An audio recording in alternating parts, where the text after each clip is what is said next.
My name is Charmaine, 35 years old, and somehow still healing from wounds my family inflicted.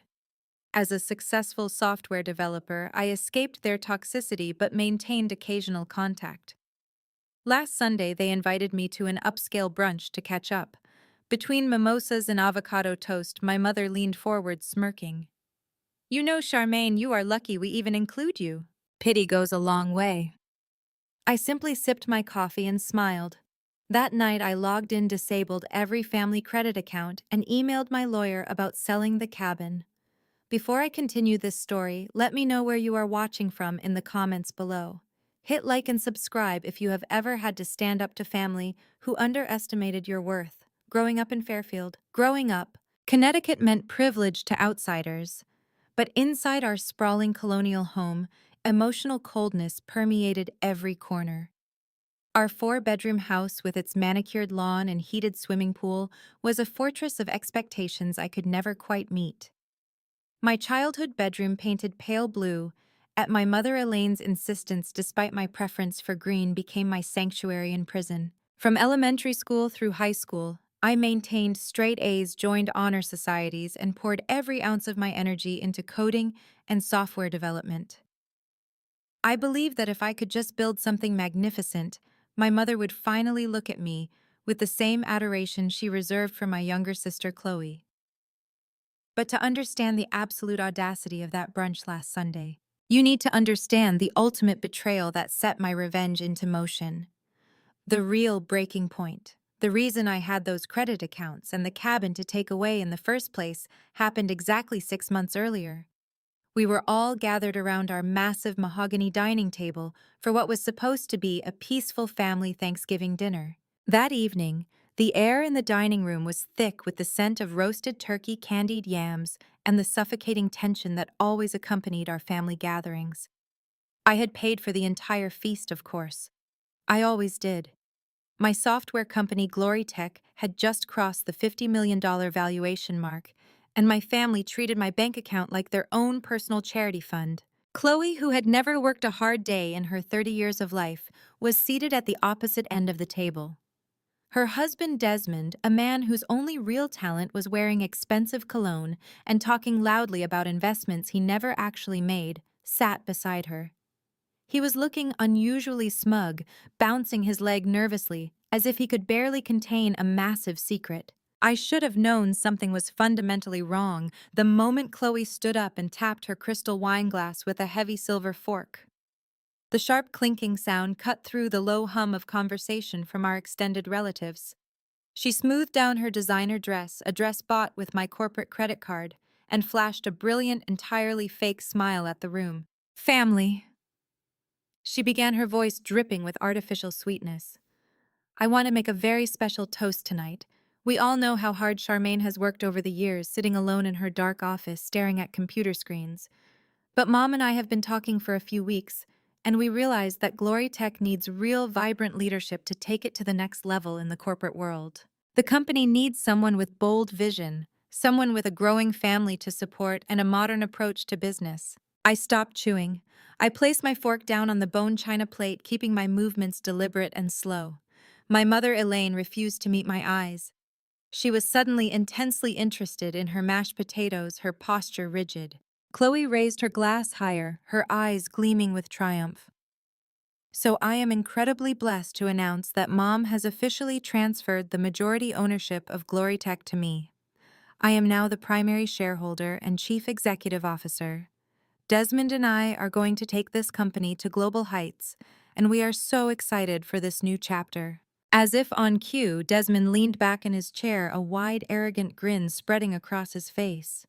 He reached into his tailored suit jacket, pulled out a set of keys with a heavy silver emblem, and tossed them onto the table. They landed with a loud clatter right next to the crystal gravy boat. Brand new, Rolls-Royce, Desmond announced, puffing out his chest as murmurs erupted around the table. Bought and paid for by the company accounts this very morning. It is about time the rightful leaders of this family started enjoying the fruits of the family business. The entire dining room went dead silent. My cousins, my aunts, and my uncles all stared at me, waiting for the massive explosion. They expected me to scream. They expected me to throw my glass, to stand up and flip the heavy table, to dissolve into a puddle of tears and beg my mother for a logical explanation. They wanted a spectacular show. They wanted the angry, unhinged reaction so they could label me crazy and justify what they had just done to me behind my back. But I did not give them the satisfaction of my anger. Instead, I reached calmly for my glass of premium vodka. The ice clinked softly against the rim as I brought it to my lips. I took a slow, calculated sip, savoring the harsh burn as it slid down my throat. I set the glass down gently, resting my elbows on the polished wood, and interlaced my fingers. I looked past Chloe, past Desmond and his ridiculous luxury car keys, and locked eyes directly with my mother. Should I tell them now? I asked, my voice deadly calm, barely above a gentle whisper. Or do you want to? Elaine snapped her head up. Her face flushed a deep, uncomfortable shade of crimson. The smugness instantly drained from Chloe, face replaced by a rapid flicker of confusion and sudden panic. What are you talking about, Charmaine? My mother demanded, her voice defensive, taking on that familiar righteous tone she always used when she was trying to manipulate a narrative. I did what I had to do as a loving Christian mother. I prayed on this decision for weeks. You are 35 years old. You are single. You have no husband, no children, no legacy to leave behind. What do you need an entire tech empire for? You have enough money to last a lifetime. Chloe has a family to build. Desmond needs a respectable position in society. I signed the paperwork as your legal guardian when you registered the original software patents at 17. I had the legal right to reassign the trust fund. It is the Christian thing to do, sharing the wealth with your own sister. I let her ramble. I let her dig her own grave with every single self-righteous word. The sheer audacity of her logic was astounding to witness. She truly believed that my late nights, my immense sacrifices, and my sheer brilliance belonged to her simply because she gave birth to me.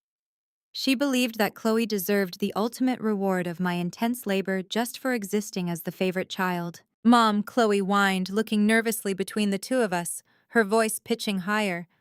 What does she mean? Tell us what. What is she talking about? I did not look at my sister. My eyes remained fixed on the older woman who had spent my entire life making me feel like I was taking up too much space in her world. The woman who painted my room blue when I begged for green, just to prove she was in absolute control. The woman who was now casually trying to steal my life work over a turkey dinner. You know, Mother, I said smoothly, leaning back in my chair and crossing my legs. It is absolutely fascinating how you always use religion to justify your blatant theft. You convinced yourself that because my name was not on that specific holding trust from 18 years ago, you had the ultimate power to destroy me. You thought I was just a naive code monkey who did not understand complex corporate law. Desmond scoffed, waving his hand dismissively at me. Man, stop bluffing, Charmaine. The corporate lawyers finalized everything yesterday. We own the holding company. We own Glory Tech. You are just a regular employee now. In fact, we were going to generously offer you a severance package, but with this disrespectful attitude, you might just be fired without a dime. I smiled at him. It was a genuine, terrifying smile that did not reach my eyes. I reached down to the floor beside my chair, unzipped my black leather Birkin bag, and pulled out a thick, heavy manila folder. I tossed it onto the center of the dining table. It slid smoothly across the polished wood, stopping right next to Desmond's shiny new car keys. Open it, I challenged the room. Nobody moved a muscle. The air in the room was suddenly suffocating and thick. I said, open it, Chief Executive Officer Chloe. With trembling hands, Chloe reached out and flipped open the heavy cover of the folder. Her eyes darted rapidly across the top page. Her face, which had been glowing with unearned triumph just moments before, instantly drained of all color. She looked like she had just seen a ghost standing behind me. What is it, baby? Desmond asked, leaning over her shaking shoulder. His eyes scanned the legal document, and I watched his jaw physically drop open in pure horror. You see, I explained, keeping my voice light and conversational as if we were discussing the autumn weather. You did successfully transfer the Glory Tech holding company to Chloe. Congratulations on that massive achievement. However, if you had bothered to read the actual operational structure of the business over the last 5 years, You would have noticed a few minor details that your cheap lawyers missed. I stood up slowly, pacing behind my chair, enjoying the absolute terror radiating from my family. Glorytech does not own a single line of the proprietary software code. I legally transferred all intellectual property to a separate private entity solely in my name 3 years ago. Glorytech does not hold the lucrative contracts with our major corporate clients. Those were quietly renegotiated under my new personal firm last quarter. Elaine gripped the edge of the table, her knuckles turning stark white. What are you saying, Charmaine? I am saying, Mother, that you just transferred an empty, worthless shell to your favorite daughter? A completely hollow corporate entity that generates zero revenue, holds zero valuable patents, and has absolutely no liquid assets. But Desmond stammered, pointing a violently shaking finger at the manila folder. The corporate bank accounts. We saw the bank accounts. We just bought the Rolls-Royce on the company line of credit this morning. Ah, yes, the platinum line of credit. I chuckled, walking over to stand directly behind Desmond. I leaned down, lowering my voice so he could hear the absolute devastating finality in my tone. I authorized that massive line of credit using Glorytech as the guarantor. But since Glorytech no longer has any incoming revenue or assets to back up that massive debt, the bank will be freezing those accounts by Tuesday morning, which means that $300,000 luxury car you just proudly bought is entirely your personal debt, Desmond. Good luck paying for it without a job. Chloe let out a loud, choked sob, burying her face in her hands. You planned this. You knew Mom was going to transfer it to me. Of course I knew, I whispered, standing tall and looking down at her. You think I built a $50 million empire by being stupid? I saw the confidential emails to the trust lawyers weeks ago. I let you take the company, Chloe. I wrapped it up with a beautiful little bow and let you steal it, because I wanted you to take the massive debt. I wanted you to take the heavy liabilities. I wanted you to expose exactly who you all truly are to the rest of this family. I picked up my glass of vodka, raised it high in the air, and looked around the silent, stunned room of relatives who were now staring at my mother in absolute disgust. Happy Thanksgiving, family. Enjoy the shiny new car, Desmond. I hear repo men work extremely fast in this upscale neighborhood. I did not wait for the inevitable screaming to start. I set my glass down gently, picked up my Birkin bag, and walked out the front door into the crisp autumn air. I had never felt more powerful or more free in my entire life. That was exactly 6 months ago. And that brings us perfectly back to last Sunday at the upscale brunch. They invited me under the false guise of making peace, claiming they wanted to forgive and forget the past. They sat across from me sipping expensive mimosas while actively drowning in the massive financial debt I'd gracefully left them with. And when my mother leaned forward, telling me I was lucky they still included me in their lives, it confirmed everything I already knew in my soul. They had not learned a single thing. They were still the same toxic, entitled people. They had always been secretly hoping my immense success would somehow magically trickle down to save them from ruin. So I went home. I logged onto my computer, pulled up the family accounts I had been generously paying for years. The joint credit cards, the phone bills, the expensive maintenance fees for the family cabin they loved to vacation at. With a few swift keystrokes, I disabled every single one of them. I emailed my lawyer authorizing the immediate sale of the cabin, which was solely in my name. The time for playing the dutiful daughter was over. I had built my glorious kingdom from the ground up, and there was absolutely no room left for court jesters. The emotional wounds they inflicted might still be healing, but the financial bleeding was officially stopped. You cannot choose the family you are born into, but you have absolute power over who gets to stay in your life. Never let anyone use your history to hold your future hostage. If you are watching this, and you are the black sheep who became the golden goose, take back your power.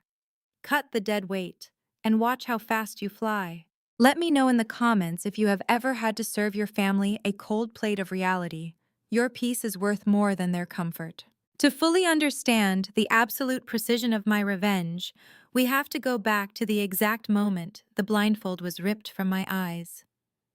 It was precisely 3 months before that explosive Thanksgiving dinner.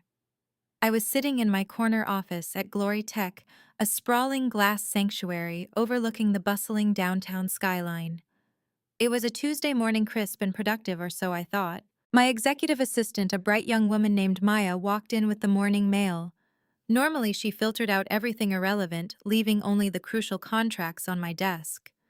But on this particular morning, a thick, cream-colored envelope had slipped through the cracks. It was addressed to my mother, Elaine, but it had been mistakenly routed to my corporate headquarters instead of her residential address. The return address belonged to a high-end wealth management firm in Boston, a firm I had never hired. Curiosity got the better of me. My mother had no independent wealth, so why was an elite financial group sending her certified mail at my company? I reached for my silver letter opener, sliced through the heavy paper, and pulled out a thick stack of legal documents. At first glance, it looked like standard financial jargon, but as my eyes scanned the bold headings, the air in my office suddenly turned freezing cold. The document was an executed living trust, but it was not just any trust. It was a complete transfer of assets. I leaned closer to my mahogany desk, my heart pounding a frantic rhythm against my ribs. There, spelled out in undeniable black and white, was the truth about Glory Tech. When I was 17 years old, a brilliant but naive teenager coding revolutionary software in my pale blue bedroom, I needed to register my intellectual property. Because I was legally a minor, my mother stepped in. I vividly remembered her sitting me down at our kitchen table, smelling of vanilla perfume and false maternal warmth. She slid a stack of registration papers toward me, smiling her perfect smile. "Just sign here, Charmaine," she had said. "You are underage, so Mommy has to put her name as the primary guardian on the corporate charter. It is just a formality until you are older. Do not worry your pretty head about the legal stuff. Just keep making your amazing programs." I trusted her implicitly. She was my mother. Why would I ever suspect she was laying the foundation for a 2-decade-long heist? I signed the papers, went back to my computer, and spent the next 18 years building a $50 million empire with my bare hands. I hired the staff, I pitched the investors, I wrote the core code, and I secured every major contract. But looking at the living trust document in my trembling hands, the devastating reality punched me in the gut. Elaine had never removed her name as my guardian. In fact, she had quietly leveraged that initial charter to maintain a 60% legal ownership of the Glory Tech holding company. Legally, on paper, my mother was the majority owner of the empire I built. But the betrayal did not stop there. The document I was holding was the final nail in my coffin. It was a legally binding directive signed and notarized by my mother, transferring her entire 60% stake of Glory Tech directly to Chloe upon execution. My mother was secretly handing my life work to my spoiled, entitled younger sister. The sister who could barely manage her own credit card payments, let alone a global software firm. The sister who had never written a single line of code in her life. They had planned to blindside me, push me out of my own company, and leave me with a minority stake while they lived like queens on my dime. I did not cry. Crying was for victims, and I refused to be a victim. Instead, a wave of pure, unadulterated rage washed over me. It was a cold, calculating fury that sharpened all my senses. I picked up my desk phone and pressed the speed dial button for Jackson. Jackson was not just a corporate lawyer. He was a shark, a brilliant, ruthless, high-powered attorney who specialized in hostile takeovers and corporate bloodbaths. He answered on the second ring. "Jackson, I need to see you right now," I demanded, my voice dangerously steady. "Clear your entire afternoon schedule. I am coming to your office." 20 minutes later, I was pacing across the plush carpet of Jackson's imposing corner office. I slammed the cream-colored envelope and the living trust documents onto his glass conference table. I was breathing hard, pacing back and forth like a caged panther ready to strike. "Sue her," I commanded, pointing a perfectly manicured finger at the papers. "Sue my mother. Sue my sister. I want the original corporate charter declared invalid due to predatory guardianship. I want an emergency injunction filed against this living trust. I want every single cent of my company clawed back, and I want them left with absolutely nothing. I will drag them through civil court until they are bankrupt. Do whatever it takes, Jackson. I do not care how much it costs. Burn their financial lives to the ground." Jackson did not flinch. He was a tall, imposing man who had seen every level of corporate greed imaginable. He slowly picked up the document, adjusted his expensive tortoiseshell glasses, and read through the pages. The room was silent except for the sharp ticking of his antique grandfather clock. After what felt like an eternity, he set the papers down. He took a deep breath, took off his glasses, and looked at me with an expression that immediately stopped my pacing. It was not pity, it was extreme caution. "Sit down," Charmaine Jackson said softly. "I am not sitting down, Jackson. Did you hear what I just said? They stole my company.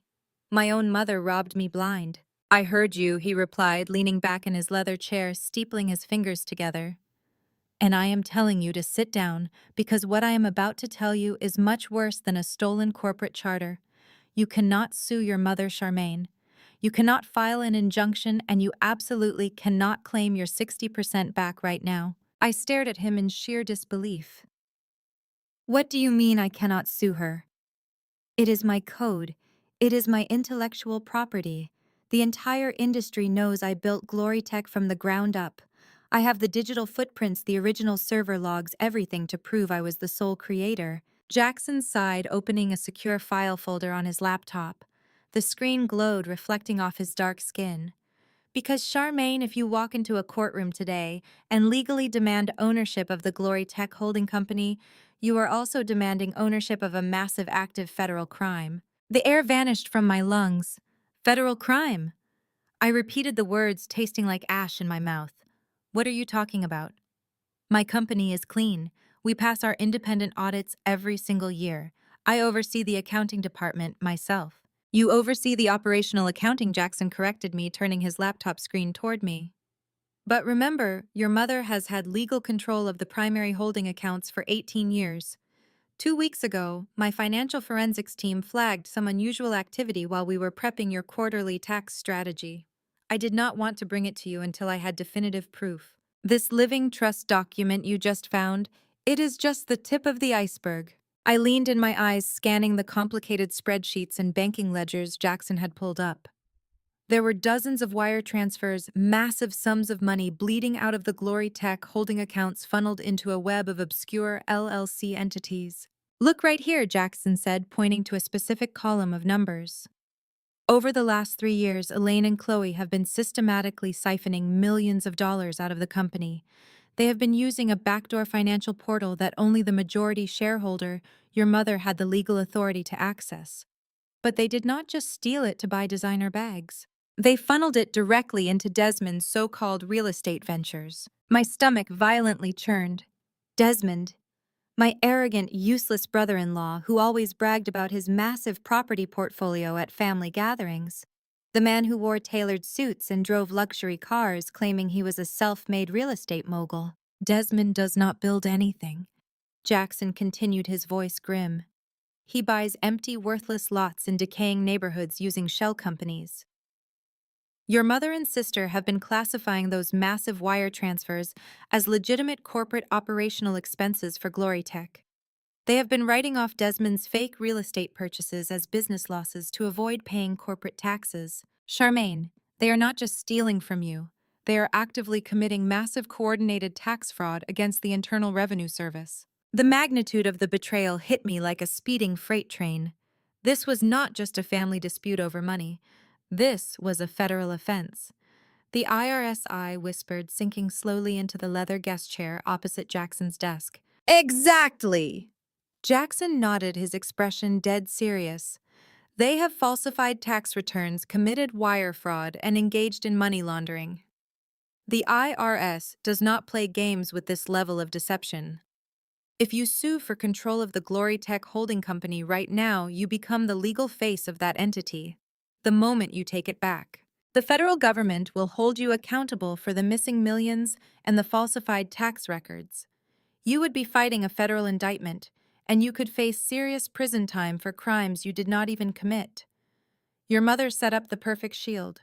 She used your hard work to fund Desmond's ego, and if it ever blew up, you would be the one standing in the line of fire." I sat in stunned silence. The sheer calculated evil of it all was breathtaking. Elaine had not just taken my success. She had actively weaponized it against me. She had gambled my freedom, my reputation, and my entire future to subsidize Chloe's pathetic marriage. They thought I was a workaholic cash cow, too busy staring at software code to notice they were robbing the bank right under my nose. So what do I do? I asked, my voice barely a whisper, but laced with a dangerous new edge. Do I just let them take it? Do I just walk away and let Chloe pretend she is the genius behind Glory Tech? Jackson closed his laptop with a sharp snap. No, we do not walk away. But we do not fight them in a courtroom over a contaminated holding company. We let them have it. We let them take full ownership of the Glory Tech holding entity. And while they are busy celebrating their stolen crown, we quietly gut the castle from the inside out. I looked up at Jackson, the shock slowly fading, completely replaced by a dark, terrifying clarity. A slow, dangerous smile began to form on my lips. They wanted the company. Fine, I would give them exactly what they wanted. But I would make sure they choked on it every single day for the rest of their miserable lives. I leaned across Jackson's desk, the initial shock completely replaced by a cold, calculating adrenaline. If we cannot fight them for the holding company without triggering a federal indictment, I said, then we do not fight for the holding company. We take the actual value and leave them with the radioactive waste. Jackson raised an eyebrow, a flicker of genuine respect crossing his features. He pulled his keyboard closer and started rapidly pulling up the foundational documents of Glory Tech. Let us look at how you structured the original patents, he muttered, his eyes darting across the glowing screen. When you were 17, your mother signed the corporate charter as your guardian. That gave her control of the corporate entity itself. But the intellectual property, the actual lines of code, the proprietary algorithms that make Glory Tech worth $50 million, how exactly did you file those? I closed my eyes, accessing memories from nearly 2 decades ago. I filed the core patents before we incorporated the holding company, I explained. I remember taking the bus to the patent office downtown. I filled out the paperwork myself. I used my own social security number. Mother was not there that day. She said she had a hair appointment and told me to figure it out. Jackson stopped typing. The office was so quiet I could hear the hum of the air conditioning. He clicked a final file and a slow, predatory grin spread across his face. Charmaine, he said softly, you might be the luckiest software developer on the planet, because your mother was too lazy to accompany you to the patent office. The intellectual property was never legally absorbed into the Glory Tech corporate charter. The patents, the trademarks, and the foundational algorithms are registered exclusively under your personal name. Glory Tech does not own your software. Glory Tech simply licenses it from you. The magnitude of what he was saying hit me. Glory Tech is just a distribution shell, I whispered. Exactly, Jackson confirmed.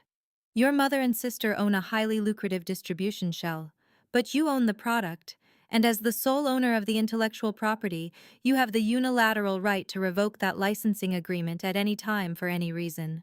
Without consulting the board of directors, a heavy, satisfying weight settled into my chest. My mother thought she was a mastermind secretly holding the keys to my kingdom, but she had no idea the kingdom was built on leased land. Jackson, I said, my voice hardening into steel. I want to revoke the license. I want to pull every single line of proprietary code out of Glory Tech. Can we do it without triggering an immediate audit? We can, he replied, his fingers flying across the keyboard again. But we have to be incredibly meticulous. We cannot just pull the plug overnight, or the clients will panic, the revenue will plummet, and your mother might catch on before she executes the living trust. We need a designated landing zone for the assets. We need to build a new house before we burn the old one down. That afternoon, sitting in Jackson's office, Crown Lux Technologies was born. It was a brand new limited liability company, registered quietly in Delaware, with absolutely zero ties to my mother, my sister, or anyone else who shared my bloodline. It was a fortress, and I was its only queen. The next 3 months became a masterclass in corporate espionage, conducted entirely within the walls of my own company. I returned to the office the following morning and played my part perfectly. I poured my coffee, greeted my staff with a warm smile, and went to work dismantling my own empire line by line. The operation required absolute precision. Glory Tech had over 200 enterprise clients. massive corporations that relied on my software for their daily operations. I could not simply abandon them without causing massive industry disruptions. Instead, I began renegotiating their upcoming contract renewals, one by one. I invited the chief technology officers of our biggest clients out to lavish lunches and private dinners. I explained that I was restructuring my corporate offerings to provide more personalized elite support for their specific software needs. I offered them heavily discounted rates and upgraded service packages if they transitioned their service contracts from Glorytech to my new boutique firm, Crown Lux. Because I was the face of the software, the genius they actually trusted to keep their systems secure, they signed the new contracts without a single second thought. Nobody questioned the new letterhead on the legal agreements. Nobody cared about the different corporate name on the invoice, as long as the software kept running smoothly and their systems remained online. Within 6 short weeks, I had successfully migrated 80% of Glorytech guaranteed annual revenue over to Crown Lux. I legally transferred the patents, the critical trademarks, and the exclusive vendor agreements to my new corporate entity. But I did not stop there. I needed to make sure Glorytech looked incredibly profitable on paper, at least until the Thanksgiving holiday arrived. To achieve this illusion, I quietly instructed my accounts receivable department to delay cashing incoming checks and to artificially inflate our projected quarterly earnings. I took out massive, short-term vendor credits to keep the operational accounts flushed with immediate cash. To anyone looking at the surface level, corporate ledgers specifically, my mother and my sister, Glorytech, appeared to be having its absolute most profitable financial quarter in company history. They saw the inflated revenue numbers, and their immense greed completely blinded them to the underlying reality. They did not notice that the core intellectual assets were gone. They did not notice that the lucrative long-term enterprise contracts had vanished into thin air. All they saw was a massive pile of cash ripe for the taking. During this entire covert operation, my family continued to treat me with their usual brand of condescending disdain. Chloe would call me during my lunch hour demanding I transfer company funds to pay for her luxury vacations, claiming it was a legitimate business expense for corporate networking. Desmond would strut into my office unannounced, treating my hard-working staff like his personal servants, bragging loudly about his non-existent real estate deals while aggressively drinking my expensive scotch. And my mother, the architect of my impending destruction, would invite me to Sunday dinners just to remind me how sad and lonely my life was, compared to my sister's vibrant social calendar. Every single time they pushed me to my breaking point, every time they insulted my extreme dedication or openly mocked my single status, I just smiled pleasantly and nodded in agreement. I happily paid for Chloe first-class airplane tickets to Dubai using the Glorytech corporate credit card. I gladly authorized a massive financial bonus for Desmond under the false guise of independent consulting fees. I let them bleed the company completely dry because every single dollar they aggressively stole from Glorytech was another piece of undeniable evidence for the Internal Revenue Service and another solid nail in their collective legal coffin. I became the absolute perfectly compliant victim. I kept the lights shining brightly in the expansive Glorytech offices. I hosted extravagant corporate company parties and made sure to publicly praise my mother, wonderful guidance and unwavering maternal support. I built a beautifully complex glittering facade entirely over a rapidly crumbling corporate foundation. There were certainly difficult nights when the sheer mental exhaustion of living a double life seriously threatened to break my spirit. I would sit completely alone in my dark, quiet apartment, staring blankly at the ceiling, wondering how the very people who were supposed to unconditionally love me could be so incredibly callous and cruel. I thought constantly about the pale blue walls of my childhood bedroom, and finally realized my mother had never actually seen me as a human daughter. I was just a highly productive financial asset, a sophisticated machine entirely designed to continuously fund her blatant favoritism. But the lingering grief quickly morphed into a cold, unbreakable determination. I was absolutely not that scared little girl anymore. I was a fully grown woman, a completely self-made tech millionaire, and I was about to flawlessly execute the most devastating financial trap my treacherous family had ever seen. As the leaves finally began to change color and November rapidly approached, the intricate stage was perfectly set. Crown Lux Technologies was now fully operational, successfully generating massive daily revenue in complete, undetected secrecy. Glorytech, on the other hand, was functionally and legally dead. It was merely a hollow corporate shell, staggering dangerously under the massive weight of immense hidden debt and the rapidly looming shadow of catastrophic federal tax audits. The trap was fully armed, incredibly dangerous, and all I desperately needed was for my mother to confidently step onto the trigger mechanism. She did exactly that just 2 short weeks before our scheduled Thanksgiving dinner. Jackson called me on my private secure line, his deep voice vibrating with dark, undeniable amusement. He had been carefully monitoring the specific legal filings in the downtown Boston court system. "The living trust has been officially executed today, Charmaine," he announced with profound satisfaction. "Your mother just formally filed the necessary paperwork with the state. She officially transferred her entire 60% ownership of the Glory Tech Holding Company directly to your sister Chloe. It is finally done. The entire company is legally hers to control." I slowly leaned back in my comfortable leather executive chair, looking out peacefully over the sprawling city skyline below my office window. A profound sense of emotional peace washed completely over my tired body, feeling incredibly cold and wonderfully absolute. "Thank you for everything, Jackson," I said softly into the phone receiver. "Please let the various financial institutions safely know they can officially begin calling in their massive corporate debts first thing on Monday morning. It is finally time to let this pathetic house of cards completely fall to the ground." The following 2 weeks were a demanding masterclass in maintaining a perfect, emotionless poker face. I quietly watched my younger sister parade arrogantly around the office, acting exactly like a self-made tech mogul, entirely and blissfully oblivious to the stark fact that she had just eagerly inherited a massive ticking financial time bomb.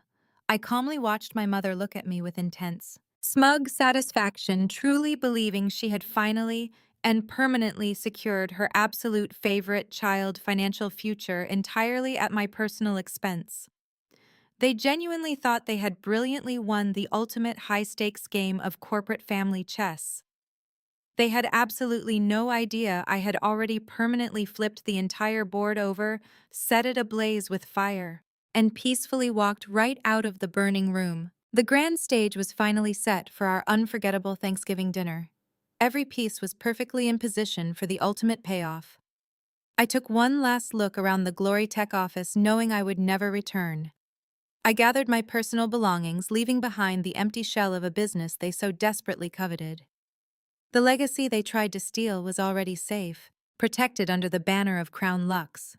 Tomorrow we would gather around the dining table and they would unknowingly feast on their own spectacular ruin. The time for playing the absolute fool was officially over. Let the holiday truly begin. The illusion of power is a highly intoxicating drug, especially for those who have never actually earned it.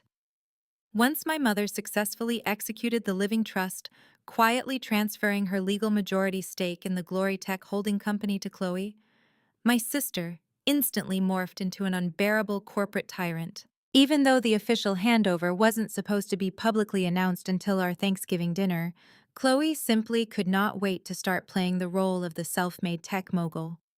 She started showing up at the Glory Tech headquarters unannounced, acting exactly like she owned the entire building.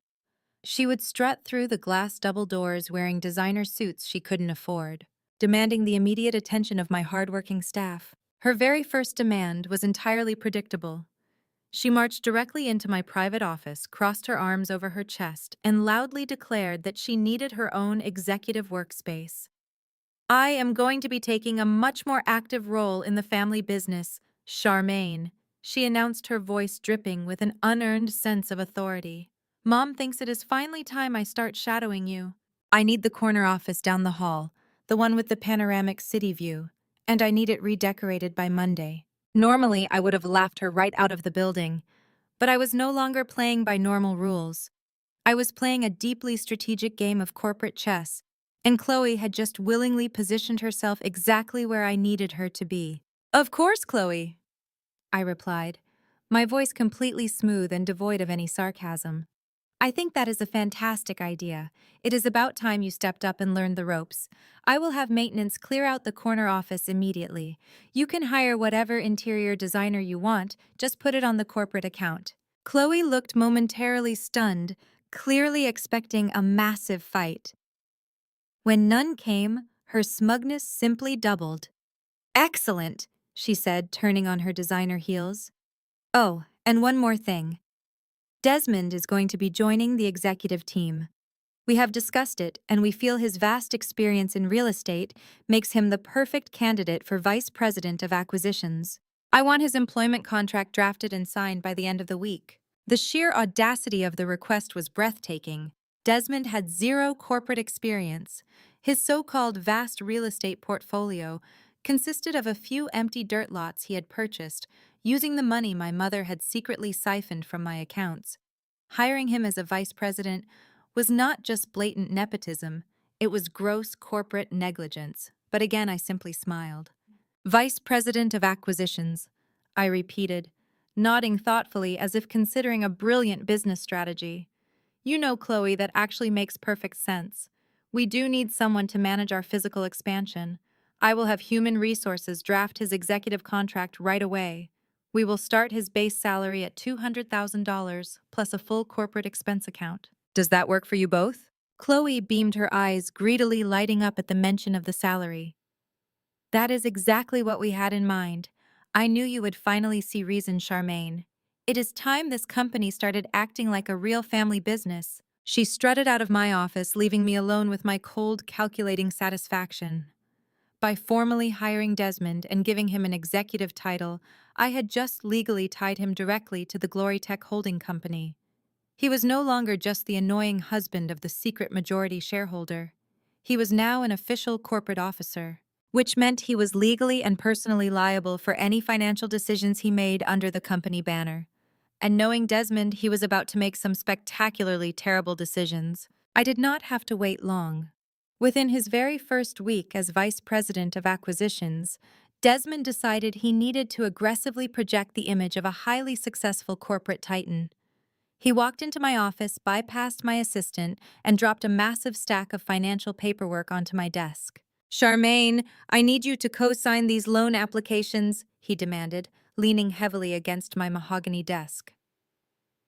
As VP of Acquisitions, I have identified a prime piece of real estate downtown.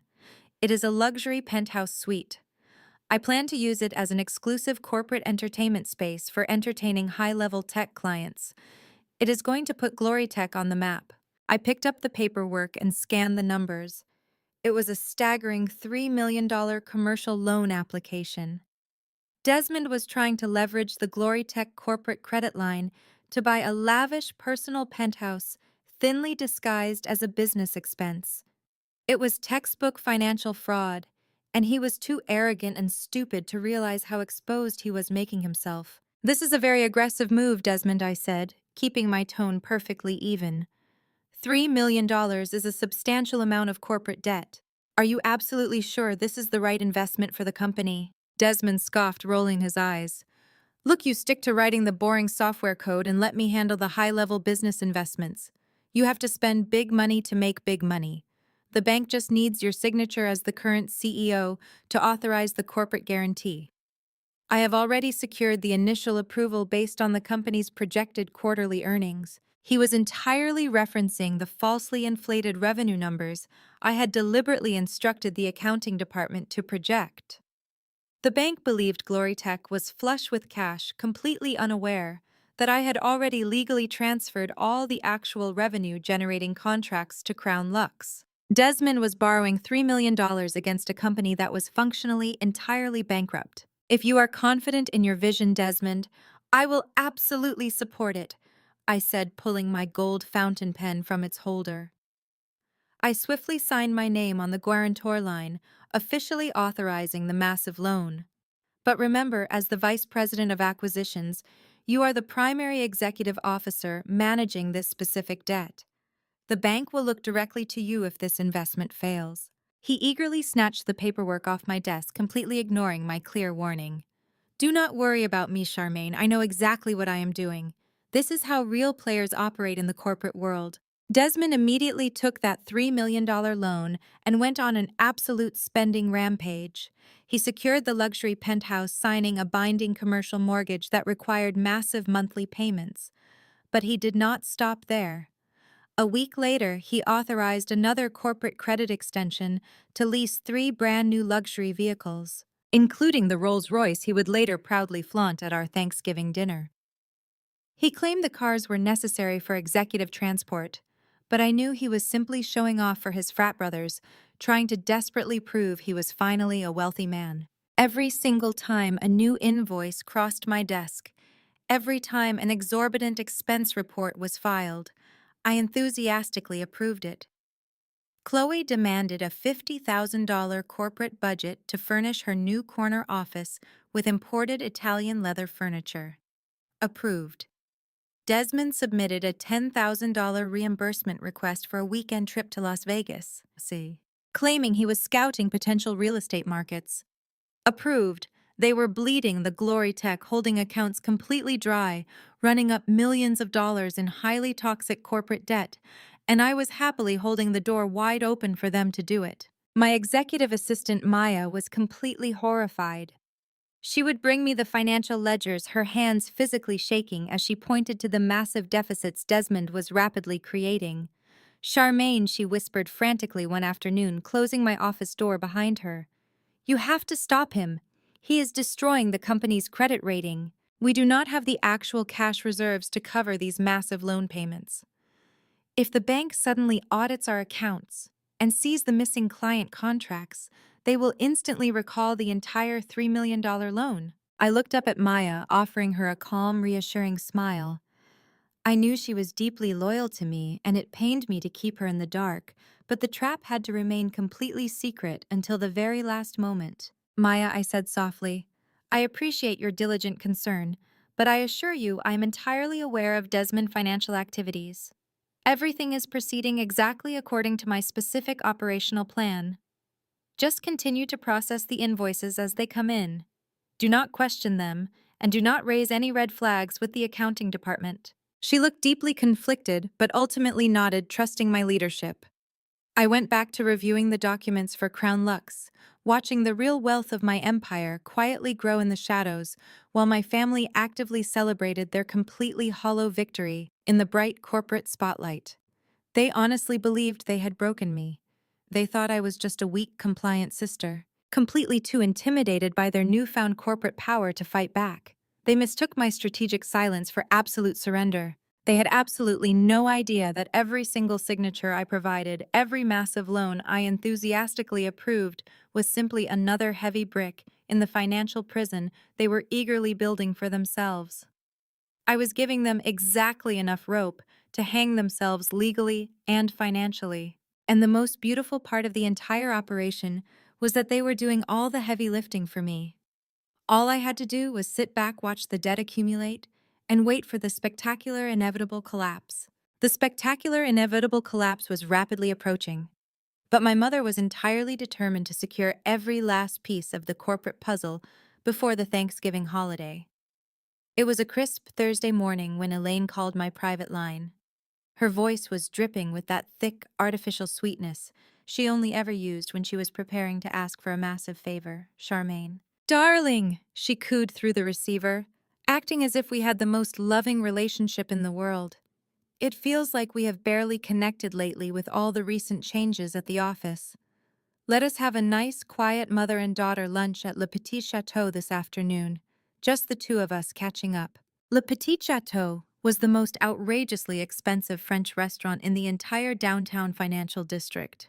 It was the kind of pretentious establishment where a simple appetizer cost more than a standard residential utility bill. I knew instantly that this was absolutely not a casual social call. This was a highly calculated corporate ambush. Elaine never wanted to spend quality time with me unless she required something specific.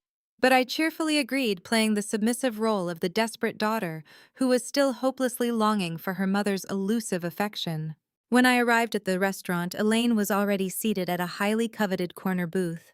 She was wearing a brand new Chanel tweed suit and a massive diamond tennis bracelet that I knew for an absolute fact she had charged to the Glory Tech corporate expense account just 3 days prior. She looked incredibly wealthy, completely comfortable, and entirely predatory. She leaned forward, offering her cheek for a dry, obligatory kiss as I slid into the plush velvet seat across from her. "You look exhausted, Charmaine," she began, wasting absolutely no time deploying her favorite psychological tactic of subtle degradation. "You really work too hard.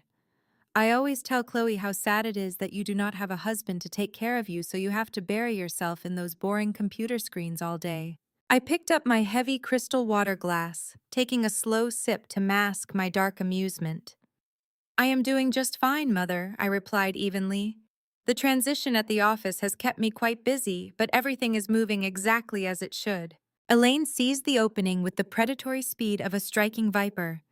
"Yes, the transition," she sighed, waving her manicured hand dismissively. "That is actually what I wanted to discuss with you today. Chloe is trying so incredibly hard to step up to the plate. She really wants to make me proud and ensure the family legacy continues to thrive. But she is facing a few technical roadblocks, and it is making her extremely stressed. You know how delicate your sister's nerves are, Charmaine. We cannot have her getting overwhelmed right now." I rested my hands politely on the crisp white tablecloth. "What kind of roadblocks, Mother?" "Well," Elaine shifted slightly, suddenly adopting a tone of exaggerated maternal concern. "She needs to fully understand the financial architecture of the business to truly function as the chief executive officer. She went to log into the primary holding accounts yesterday to review the quarterly revenue streams, but the system locked her out. She needs the master administrative passwords. Charmaine, all of them. The banking portals, the federal tax filing software, the payroll gateways, and the primary corporate ledger. Everything." The audacity was truly magnificent to witness in person.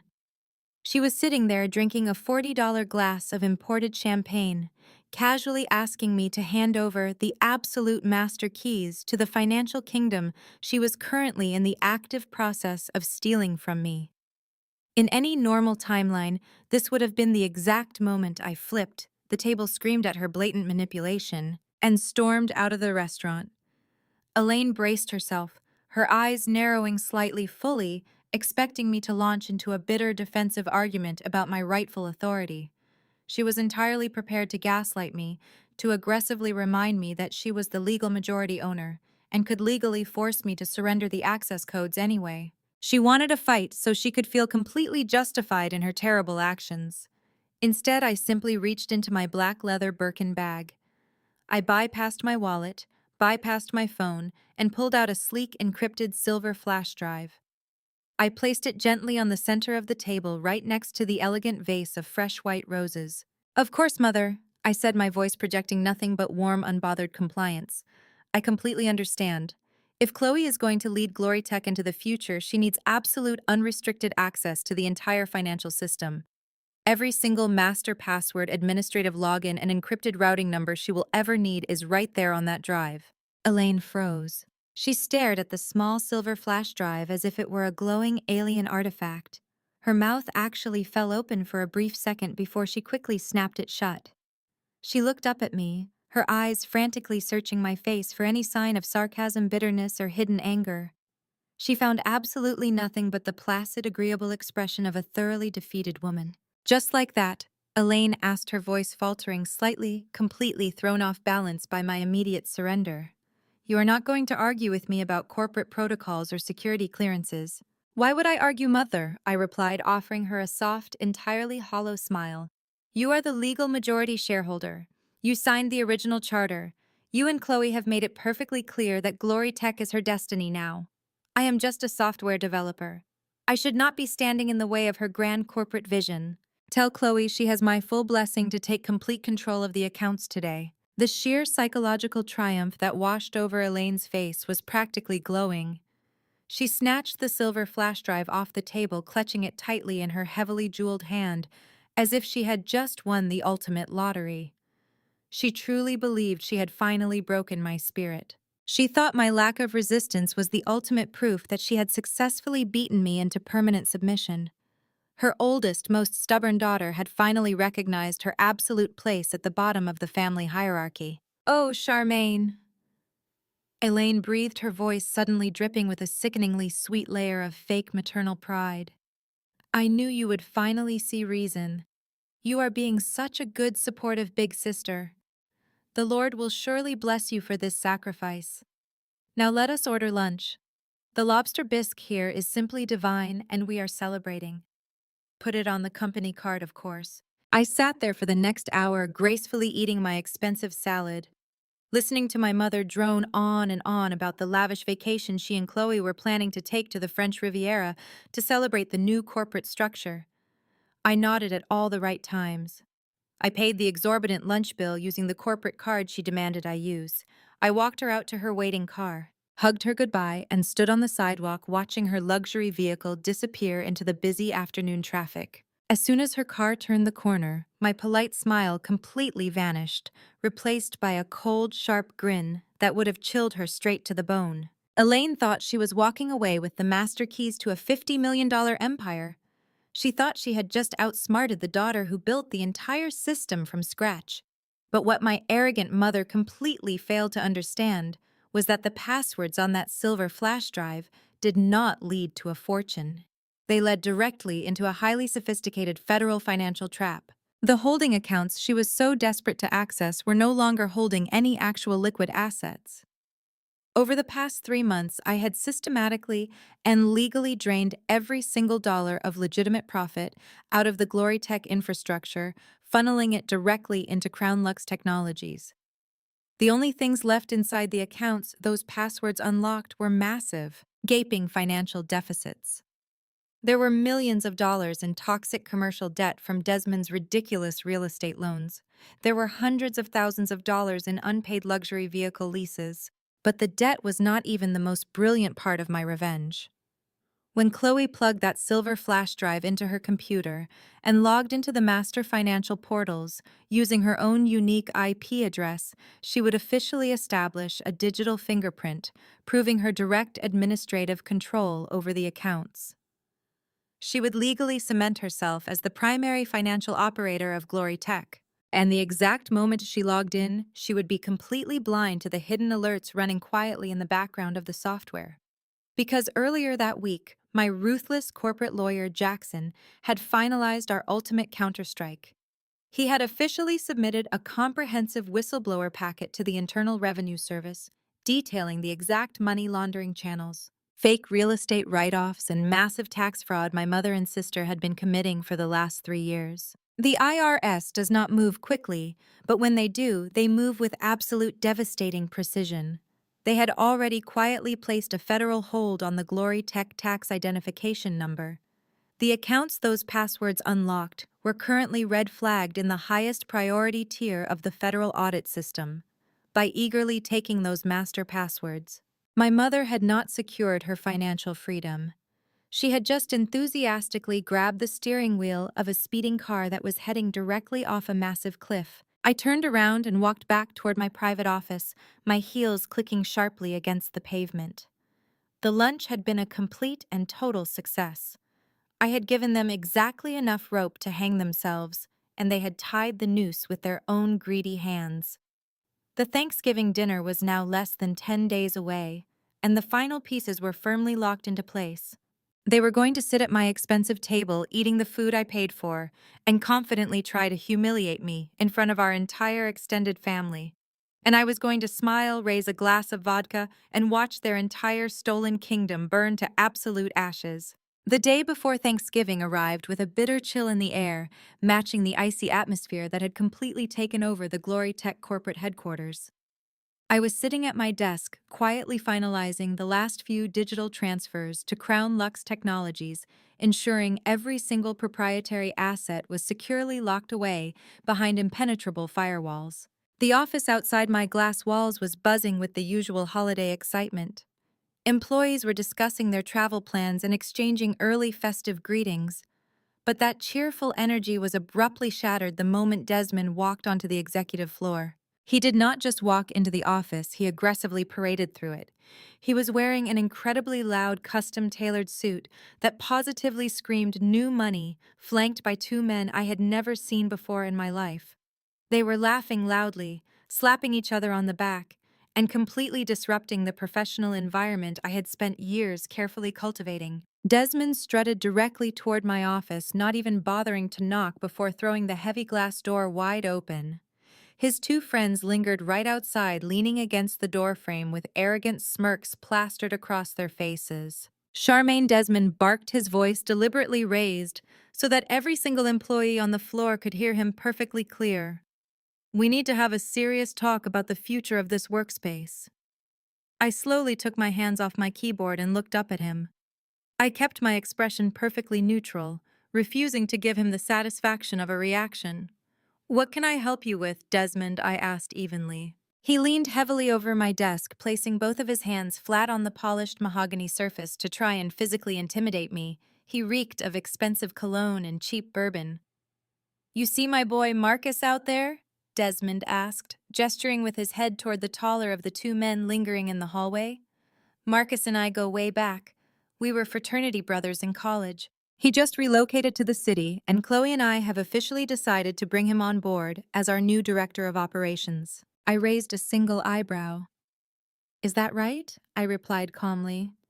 "And what exactly are his qualifications for managing a $50 million software development firm?" Desmond scoffed loudly, standing back up and crossing his arms. "He does not need your approval, Charmaine. Chloe is the chief executive officer now, and I am the vice president of acquisitions. We make the executive decisions around here. Marcus is a visionary. He understands corporate synergy in a way you never could. You have always been too stuck in the technical weeds to see the big picture. But that is not even the point of this conversation." He paused, clearly savoring what he believed was going to be a devastating blow to my pride. "Marcus is going to need a corner office," Desmond announced, a cruel smile stretching across his face. "And since Chloe already took the one down the hall, we have decided that this office, your office, is going to be his." A heavy, uncomfortable silence instantly fell over the entire executive floor. I could see my assistant Maya standing up from her desk in the outer area, her face pale with absolute shock. Several other employees had stopped typing and were openly staring at our confrontation. Desmond was deliberately trying to humiliate me in front of the very people I had hired and mentored. He wanted to publicly strip away my dignity and establish his absolute dominance over the company. So Desmond continued, his voice dripping with condescending malice. "I am going to need you to pack up your personal belongings and clear out of this desk by Monday morning. We will find a nice quiet cubicle for you down in the basement with the rest of the junior coding team. Somewhere you can just focus on typing without getting in the way of the real business operations." He waited eagerly for my response. He wanted me to yell. He wanted me to cry, to beg, to throw a massive temper tantrum, so he could proudly tell my mother and sister how unstable and pathetic I had become. He wanted a dramatic scene to justify his cruel actions. Instead, I simply smiled. It was a soft, genuine smile that completely unnerved him. The arrogant smirk on his face faltered for a fraction of a second as he tried to figure out why I was not reacting the way he had perfectly planned. "Monday morning," I repeated, keeping my voice light and entirely conversational. "That is a very generous timeline, Desmond, but honestly, I do not need until Monday. I can pack up right now." I stood up smoothly from my leather executive chair. I reached under my desk and pulled out a single medium-sized cardboard box I had quietly brought in earlier that week. I did not rush. I did not show an ounce of panic or anger. Moving with absolute deliberate grace, I began placing my few remaining personal items into the box. A framed photograph of my grandfather, my favorite gold fountain pen, a small crystal paperweight I had received for my first major industry award, and my personal leather-bound notebook. That was it. Everything else in the office, the expensive computers, the luxurious furniture, the towering file cabinets meant absolutely nothing to me anymore because it all belonged to a completely hollow corporate shell. Desmond stood there watching me pack with a deeply confused expression. He had come prepared for a massive corporate battle, but I was simply handing him the keys to the castle without firing a single shot. "Are you serious?" he asked, his voice losing some of its aggressive edge. You are just going to leave. I picked up the cardboard box, resting it comfortably against my hip. I looked around the beautiful office I had designed myself, feeling absolutely no attachment to the physical space whatsoever. You asked for the office, Desmond? I said, my voice projecting clearly so the entire floor could hear my final words. You and Chloe are the new leadership. I would never dream of standing in the way of your brilliant corporate synergy. The office is all yours. Enjoy it. I walked directly past him, completely ignoring his fraternity brothers, who quickly stepped aside to let me through. As I walked down the main aisle of the executive floor, my employees watched me with wide, disbelieving eyes. Maya had tears streaming silently down her cheeks. I stopped by her desk, gently squeezed her shoulder, and offered her a warm, reassuring wink. She was the only one who had an inkling of the storm that was coming, and I knew Crown Lux would be formally hiring her at double her current salary by the end of the following week. I took the private elevator down to the underground parking garage, my heels clicking a steady, victorious rhythm against the polished marble floors. The air felt incredibly light. The massive burden of pretending of smiling through the blatant disrespect was finally lifted from my shoulders. I reached my car, placed the cardboard box in the passenger seat, and slid behind the steering wheel. Just as I started the engine, my phone vibrated in the cup holder. The caller ID flashed Jackson's name. I answered the call, putting him on speakerphone. Tell me the good news, Jackson, I said, leaning back into the leather seat and letting out a long, satisfied sigh. His deep, rumbling chuckle filled the quiet interior of my car. Happy Thanksgiving Eve, Charmaine, he announced, his voice vibrating with absolute triumph. I hope you have your turkey prepared because the federal government is currently carving up Glorytech.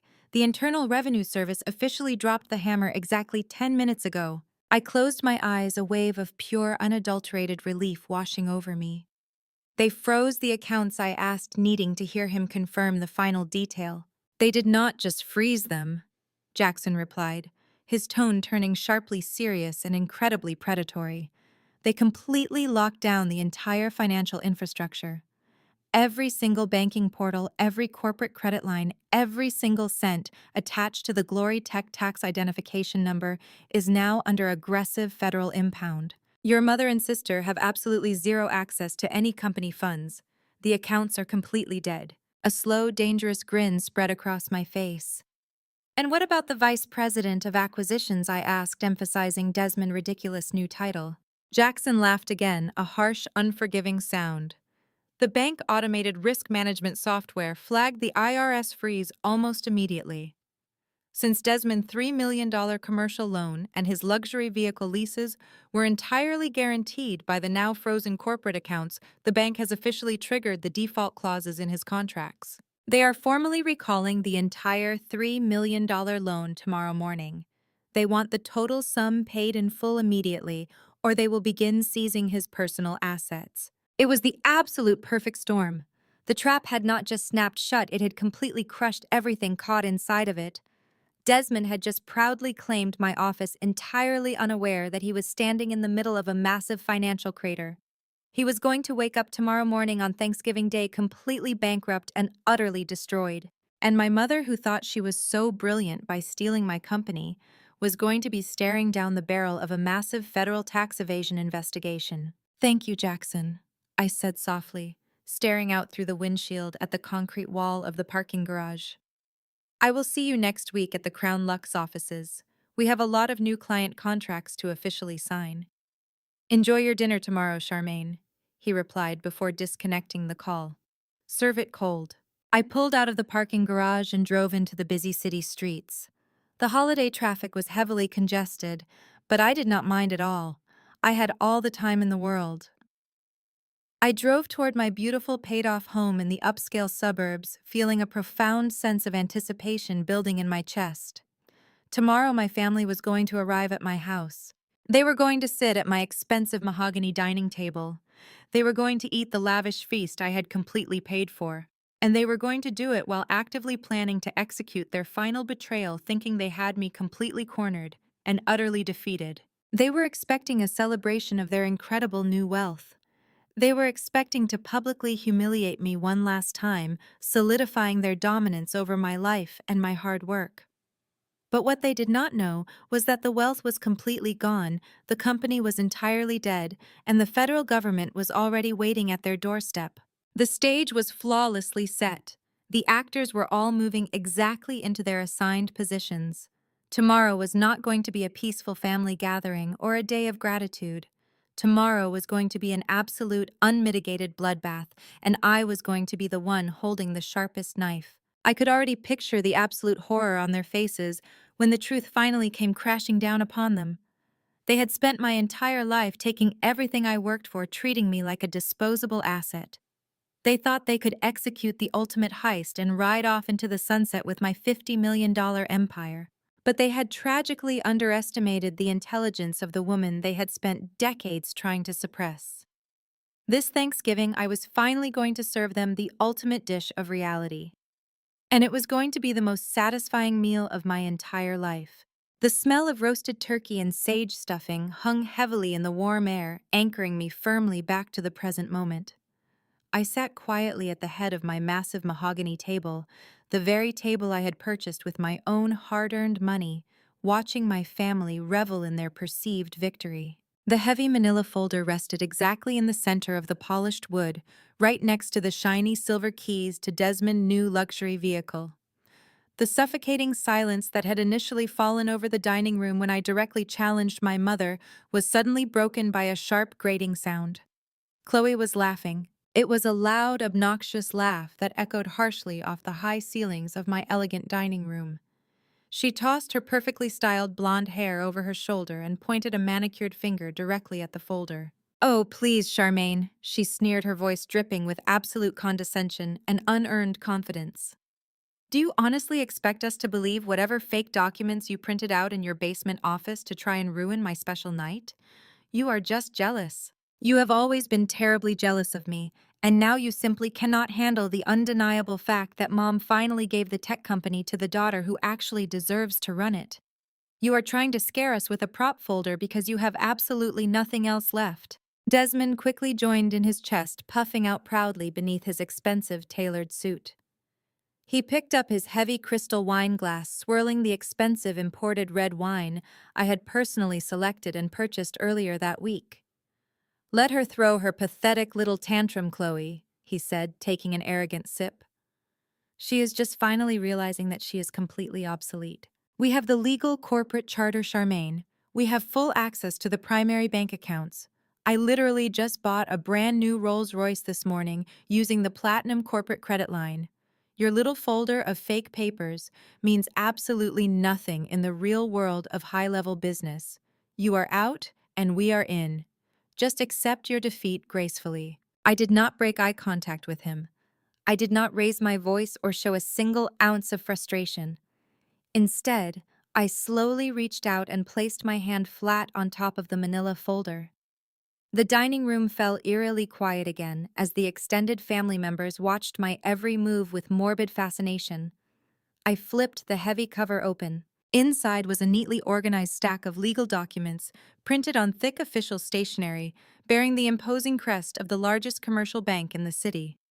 I pulled the very first document from the top of the stack, holding it delicately between my fingers. "I think you should probably read this before you take another sip of that wine, Desmond," I said, my voice dangerously calm and perfectly steady, "because while you were busy picking out the custom leather interior for your new car this morning, the bank was busy officially terminating your entire financial existence." I slid the crisp white document across the smooth surface of the mahogany table. It moved with a soft swoosh, stopping precisely in front of his dinner plate, right next to his half-eaten portion of candied yams. Desmond rolled his eyes, letting out a loud theatrical sigh to show everyone how deeply inconvenienced he was by my persistent behavior. He set his wineglass down, picking up the document with deliberate, careless arrogance. He fully intended to read a few lines, mock whatever he thought I had fabricated, and throw it back in my face. But the moment his eyes registered the bold black text printed across the top of the page, his arrogant smirk instantly vanished. The healthy color rapidly drained from his face, leaving his skin looking like pale gray ash. His eyes went wide, darting frantically back and forth across the legal paragraphs, reading the same devastating sentences over and over again as if hoping the words would magically change. "What does it say?" Desmond Chloe asked, leaning over trying to look at the paper. She was still smiling, still completely convinced this was all a pathetic joke. Desmond tell her to stop playing these stupid games. Desmond did not answer her. He could not speak. His breathing had become shallow and ragged. The paper was visibly shaking in his trembling hands. "Since the vice president of acquisitions seems to have suddenly lost his voice, I will go ahead and read it for the rest of the table," I offered, leaning back comfortably in my chair. That specific document Desmond is currently holding is an official notice of immediate commercial default and asset foreclosure.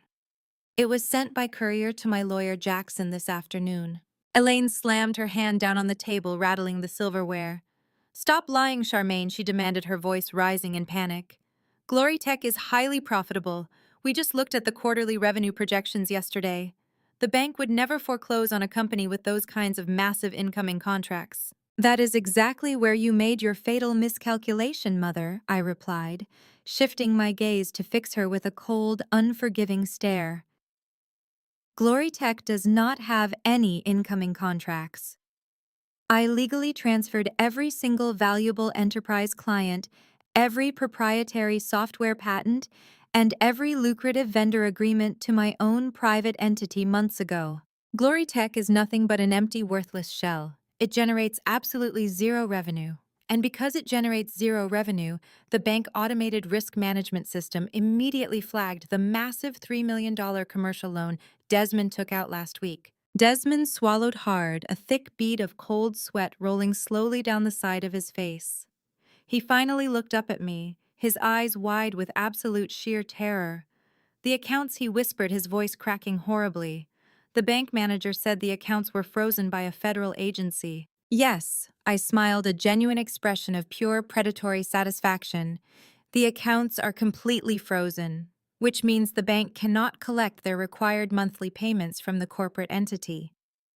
And because Glory Tech currently has zero liquid assets to cover the massive debt, the bank instantly triggered the personal liability clause hidden deep inside your executive employment contract. The same contract you demanded I sign, the same contract that makes you personally and entirely responsible for every single dollar you aggressively borrowed." Chloe let out a sharp, confused gasp. "Wait, what does that mean?" she asked, her voice pitching higher and higher. "Desmond, what is she talking about? What personal liability?" "It means, Chloe," I answered, my voice cutting through the dining room like a perfectly sharpened blade, "that your husband used a bankrupt company to guarantee a $3 million loan. And now the bank is coming directly after him for the entire sum. They are not waiting until next month. They are not offering a convenient payment plan. That document is a formal demand for immediate payment in full.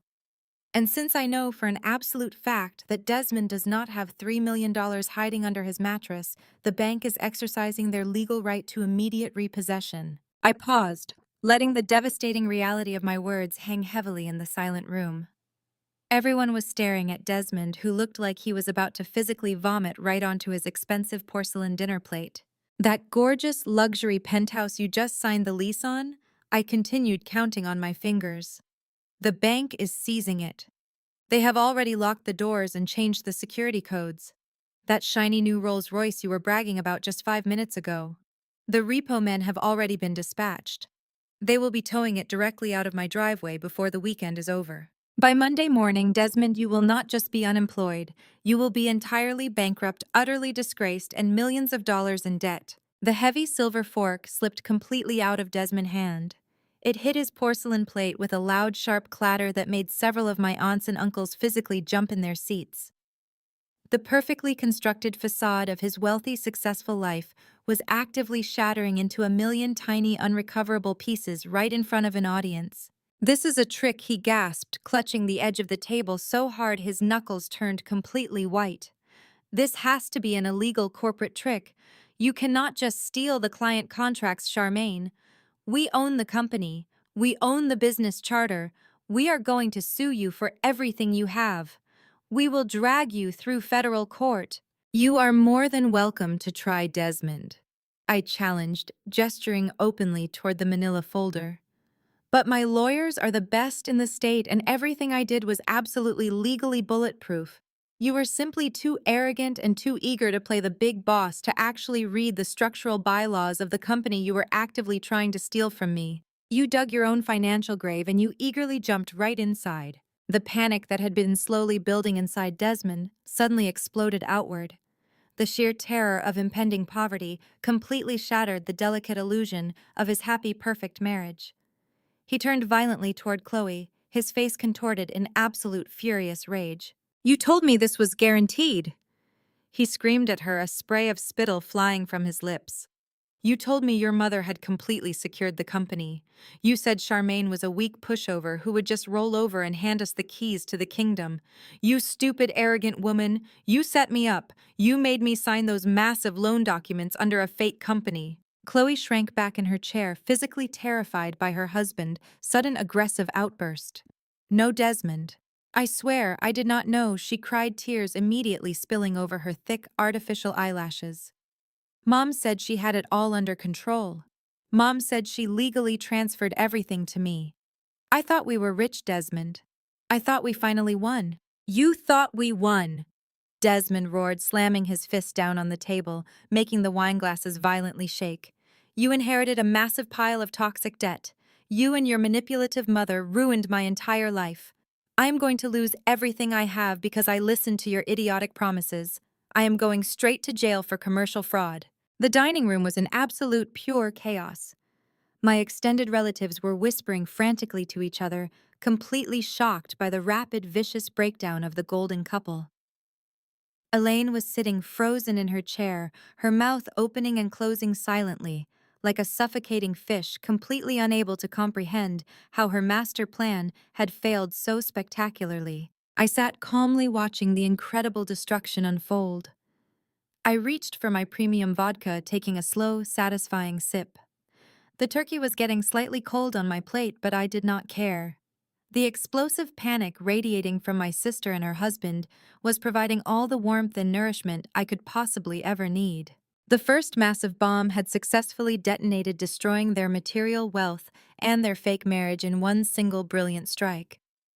But the absolute best part of the evening was that the folder still held two more devastating documents. And I was just getting started. Elaine violently pushed her chair back. The heavy wooden legs scraped harshly against the hardwood floor, causing a terrible screech that perfectly matched her rising hysteria.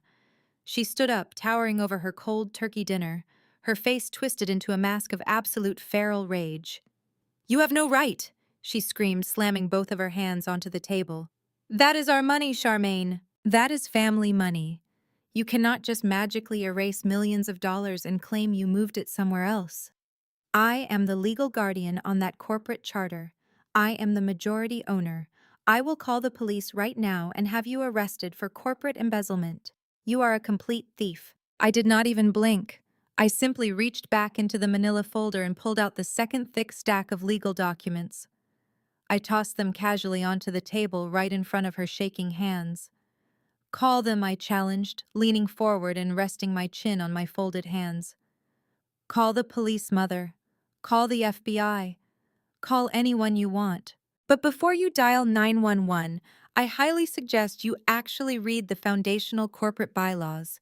You were too lazy to review 18 years ago. Elaine stared at the documents but refused to touch them, as if they were physically burning. You stole from us, she hissed, her chest heavily heaving. You drained the holding accounts. I did not steal a single dime. I replied, my voice completely level, cutting through her hysteria with surgical precision. I simply stopped letting you steal from me. Let us have a quick lesson in corporate structuring, since the new chief executive officer and her brilliant mother completely failed to do their basic due diligence. 18 years ago, when you enthusiastically forced me to sign that corporate charter, you legally established Glory Tech as a distribution and licensing shell. You made yourself the majority shareholder of that specific shell. And you were absolutely right. You owned 60% of Glory Tech. Elaine crossed her arms, a fleeting look of desperate triumph flashing across her face. Exactly, she spat. I owned it, which means you committed massive fraud when you moved the client contracts. Wrong, I countered sharply, raising my hand to silence her. You own the shell, but you never owned the product inside the shell. When I registered the proprietary software algorithms, the source code that actually generates our $50 million valuation, I did not put them under Glory Tech. Because you were too busy at the hair salon to come with me to the patent office, I registered every single piece of intellectual property exclusively under my own personal social security number. Glory Tech never owned my software, mother. Glory Tech was simply paying me a licensing fee to legally distribute my software to the corporate market. The color began to rapidly drain from Elaine's face as the devastating legal reality slowly started to sink into her mind. She looked down at the documents on the table, her eyes frantically scanning the bold legal headers confirming my exact words. As the sole owner of the intellectual property, I continued making sure every single person at the table could hear the absolute finality in my voice. I possessed the unilateral legal right to revoke that licensing agreement at any time. And that is exactly what I did. The moment I discovered your secret living trust, the moment I realized you were planning to hand my entire life work over to Chloe, I completely severed the licensing agreement. I pulled every single line of code out of Glory Tech. But the enterprise clients, Chloe whimpered, her voice barely a whisper. The massive corporate contracts. They signed with Glory Tech. They signed for the software, Chloe. I corrected her, turning my gaze to my absolutely terrified younger sister. They do not care about the name on the corporate letterhead. They only care about the security algorithms keeping their systems online. When I explained that I was restructuring, they happily migrated their accounts. Every single one of our top-tier clients willingly signed new exclusive distribution contracts with my new private company. Crown Lux Technologies legally holds every single client, every single patent, and every single dollar of future revenue. Glory Tech has absolutely nothing left to sell. Desmond let out a hollow, agonizing groan, burying his face completely in his hands. He was actively visualizing the $3 million loan he was entirely responsible for and the absolute zero balance in the corporate accounts he had planned to use to pay it back. You planned this, Elaine whispered, sinking slowly back into her dining chair. All those months. You sat in your office pretending everything was fine while you secretly gutted the entire company. I gave you exactly what you asked for, Mother, I replied, my tone completely devoid of any sympathy. You wanted Glory Tech. You wanted the title. You wanted to give Chloe the keys to the kingdom. I simply facilitated your dream. I made sure Glory Tech looked incredibly profitable on paper so you would eagerly execute the living trust before the end of the fiscal year. I enthusiastically approved every single ridiculous expense Desmond submitted because I wanted you all to feel completely invincible right up until the moment the floor collapsed beneath your feet. Chloe was openly sobbing now, hot tears ruining her expensive makeup. But Charmaine, she pleaded, reaching a trembling hand toward me. You cannot do this. You are my big sister. We are family. You cannot just leave us with millions of dollars in corporate debt. We will lose our homes. We will lose everything. I looked at her. Really looked at her for the very first time in years. I saw the same spoiled, entitled little girl who used to intentionally break my toys and then cry to our mother until I was the one who got punished.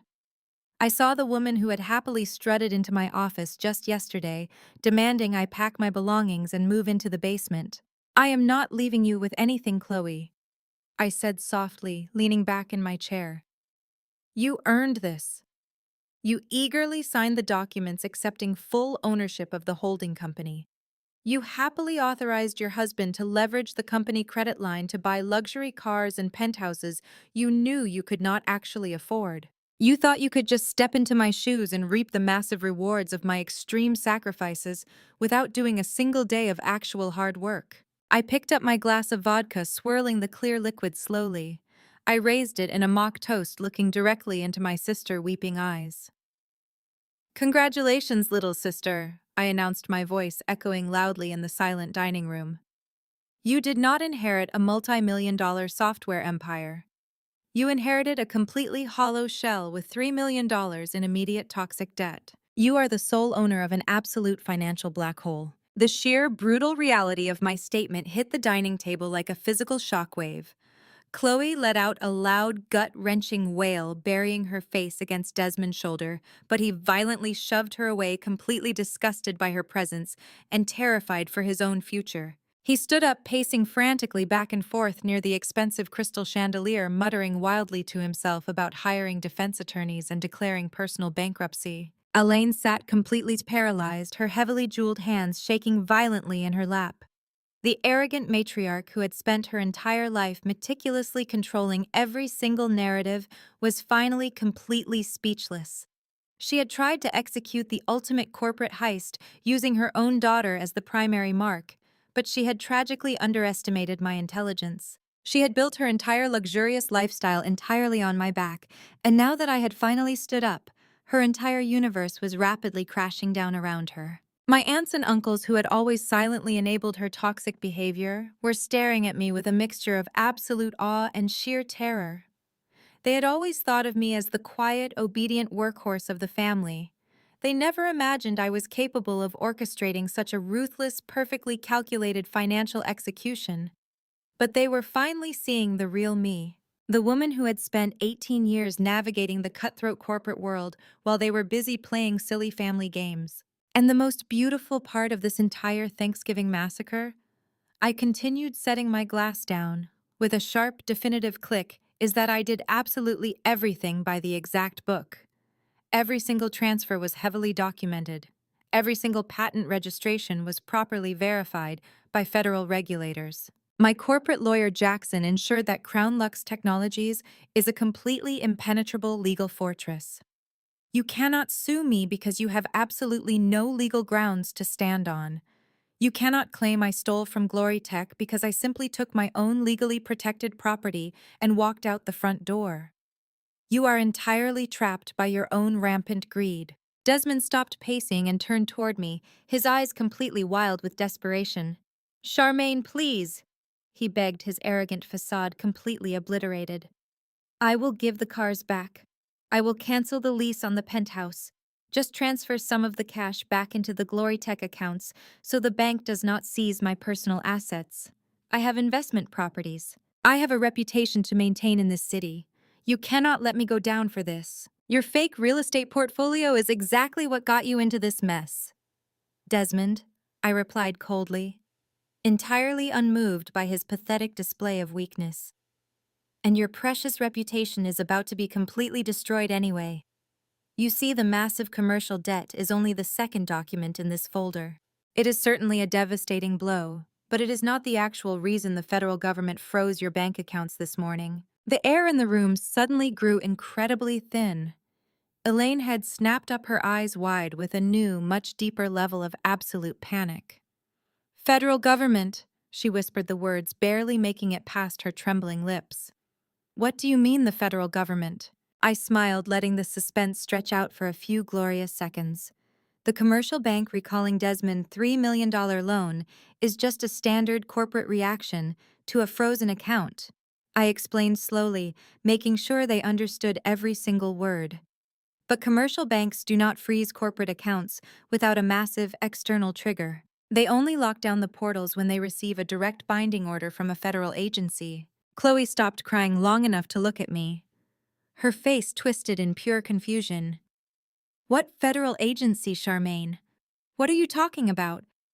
I reached out, resting my fingertips gently on the closed cover of the manila folder. I traced the smooth edge of the thick paper, feeling the absolute power radiating from the final document hidden inside. The financial debt was merely the appetizer I had prepared for them. The main course was going to be significantly harder to swallow. "I am talking about the Internal Revenue Service," I stated clearly, my voice echoing through the silent room. "I am talking about the massive coordinated tax fraud you and Mother have been actively committing for the last 3 years. And I am talking about the fact that when Mother proudly transferred the Glory Tech holding company to you yesterday, she also transferred the legal liability for every single one of those federal crimes. The third bomb was officially armed and ready to absolutely decimate whatever tiny fragments of their lives were still miraculously left intact in this dining room today. They had no escape route left to run." I slid the final document across the long table. It was printed on stark, unyielding government letterhead bearing the unmistakable seal of the Internal Revenue Service. It moved slowly past the crystal water glasses and the untouched bowls of cranberry sauce, coming to a decisive stop right in front of my mother plate. She stared at it as if it were a highly venomous snake preparing to strike. Her usually perfectly manicured hands were shaking so violently she had to press them flat against the edge of the table just to keep her balance. "Read it, Mother." I commanded, my voice dropping an octave entirely devoid of the polite deference I had shown her my entire life. "Read it out loud for the family so everyone understands exactly how you managed to finance Chloe's expensive lifestyle over the last 3 years." Elaine opened her mouth, but no sound came out. She was entirely trapped and she knew it. The document was a formal notification of a massive federal audit combined with a preliminary finding of criminal tax evasion. It detailed the exact amounts, the hidden LLC accounts, and the specific dates of the wire transfers she and Chloe had used to siphon money out of the Glory Tech holding accounts. "Since you are suddenly feeling shy, I will happily summarize it for everyone," I offered, standing up slowly and pacing behind my heavy chair. "You see, family, over the past 36 months, my mother and my darling sister thought they were being incredibly clever. They discovered a back door into the primary holding accounts. They started wiring hundreds of thousands of dollars out of Glory Tech and funneling it into Desmond fake real estate ventures. They thought I was just too busy writing software to notice the massive bleeding in my own financial ledgers." I stopped pacing and locked eyes directly with Elaine. "You thought you were stealing from me, Mother?" I said, my voice turning icy cold. "You thought you were just taking your rightful cut from the daughter you never actually loved. But that is not how corporate taxation works. Every single dollar you siphoned out of those accounts was improperly written off as a legitimate business expense to aggressively lower the corporate tax burden. You were not stealing from me. You were actively stealing from the federal government." A collective gasp echoed around the dining room. My Uncle Charles, who had spent 30 years working as a certified public accountant, dropped his napkin and stared at Elaine in absolute horror. "Elaine, you did not," he whispered, his voice filled with genuine dread. "Tell me you did not mess with federal corporate taxes." "She did exactly that," Uncle Charles there confirmed, nodding solemnly in his direction. "They cooked the books. They falsified the corporate ledgers to hide their massive theft. And here is the absolute most brilliant part of their entire master plan. Because my mother was legally the majority shareholder when the crimes were committed, she was entirely liable. If she had just kept the company, she might have been able to eventually plead ignorance or blame a careless accountant." I turned my attention back to Chloe, who was now actively hyperventilating, her hands clutching desperately at her expensive designer dress. "But my mother is incredibly greedy," I continued, projecting my voice so every single relative could hear the absolute truth. "She wanted to secure her golden child future before the end of the year. So, she executed the living trust. She legally transferred the entire Glory Tech holding company directly to Chloe." I leaned forward, resting my hands on the table, and stared directly into my sister's terrified eyes. "And when you enthusiastically signed that transfer document yesterday, Chloe, you did not just inherit the corporate name. You legally inherited the entire corporate history. You accepted full legal liability for a company currently under active federal investigation. When you took the company, you eagerly transferred the massive federal tax fraud right along with it. The IRS is not coming after me. I severed my ties to that corrupted shell months ago. They are coming directly after you and Mother." The Thanksgiving table was plunged into an absolute dead silence. It was the kind of heavy, suffocating quiet that usually only follows a catastrophic physical explosion. The relatives who had been laughing at me, mocking my single status, and praising Chloe's brilliant corporate takeover just 20 minutes ago, were now staring at my mother and sister as if they were covered in a highly contagious disease. Nobody wanted to be anywhere near them. Nobody wanted to even be associated with a federal tax evasion investigation. Desmond, who had been standing near the chandelier actively calculating his personal bankruptcy, suddenly realized the true magnitude of the situation. He looked from the commercial foreclosure notice in his hand to the IRS audit notice sitting in front of Elaine. His brain finally connected the devastating dots. You committed federal fraud, he yelled, his voice cracking horribly. You used my name on those fake real estate accounts to launder money from the federal government. Desmond. I did not know, Chloe sobbed, reaching out toward him again. I swear I just signed the papers Mom gave me. I did not know she was stealing from the taxes. Do not touch me! He roared violently, slapping her hand away. His face was contorted in a mixture of pure terror and absolute disgust. If the IRS traces those funds to my accounts, they are going to arrest me too. You completely destroyed my life. You lied to me about the company, you lied to me about the money, and now you are trying to drag me down into a federal indictment. Desmond, please. Elaine finally found her voice, her tone completely frantic and desperate. We can fix this. We can hire lawyers. We just need to access the offshore accounts. We can move the money back before the audit officially concludes. There are no offshore accounts. Mother, I interrupted, completely shattering her final desperate delusion. I found your hidden ledgers 3 months ago. I legally restricted all access to any remaining capital within the holding structure before I transferred my patents. There is absolutely nothing left to move. The accounts are completely frozen by the federal government and you are completely out of time. Elaine's face crumpled, her perfectly maintained mask of aristocratic arrogance completely dissolving into raw, pathetic panic. She looked around the dining room, desperately seeking a single sympathetic face among our extended family. But she found absolutely none.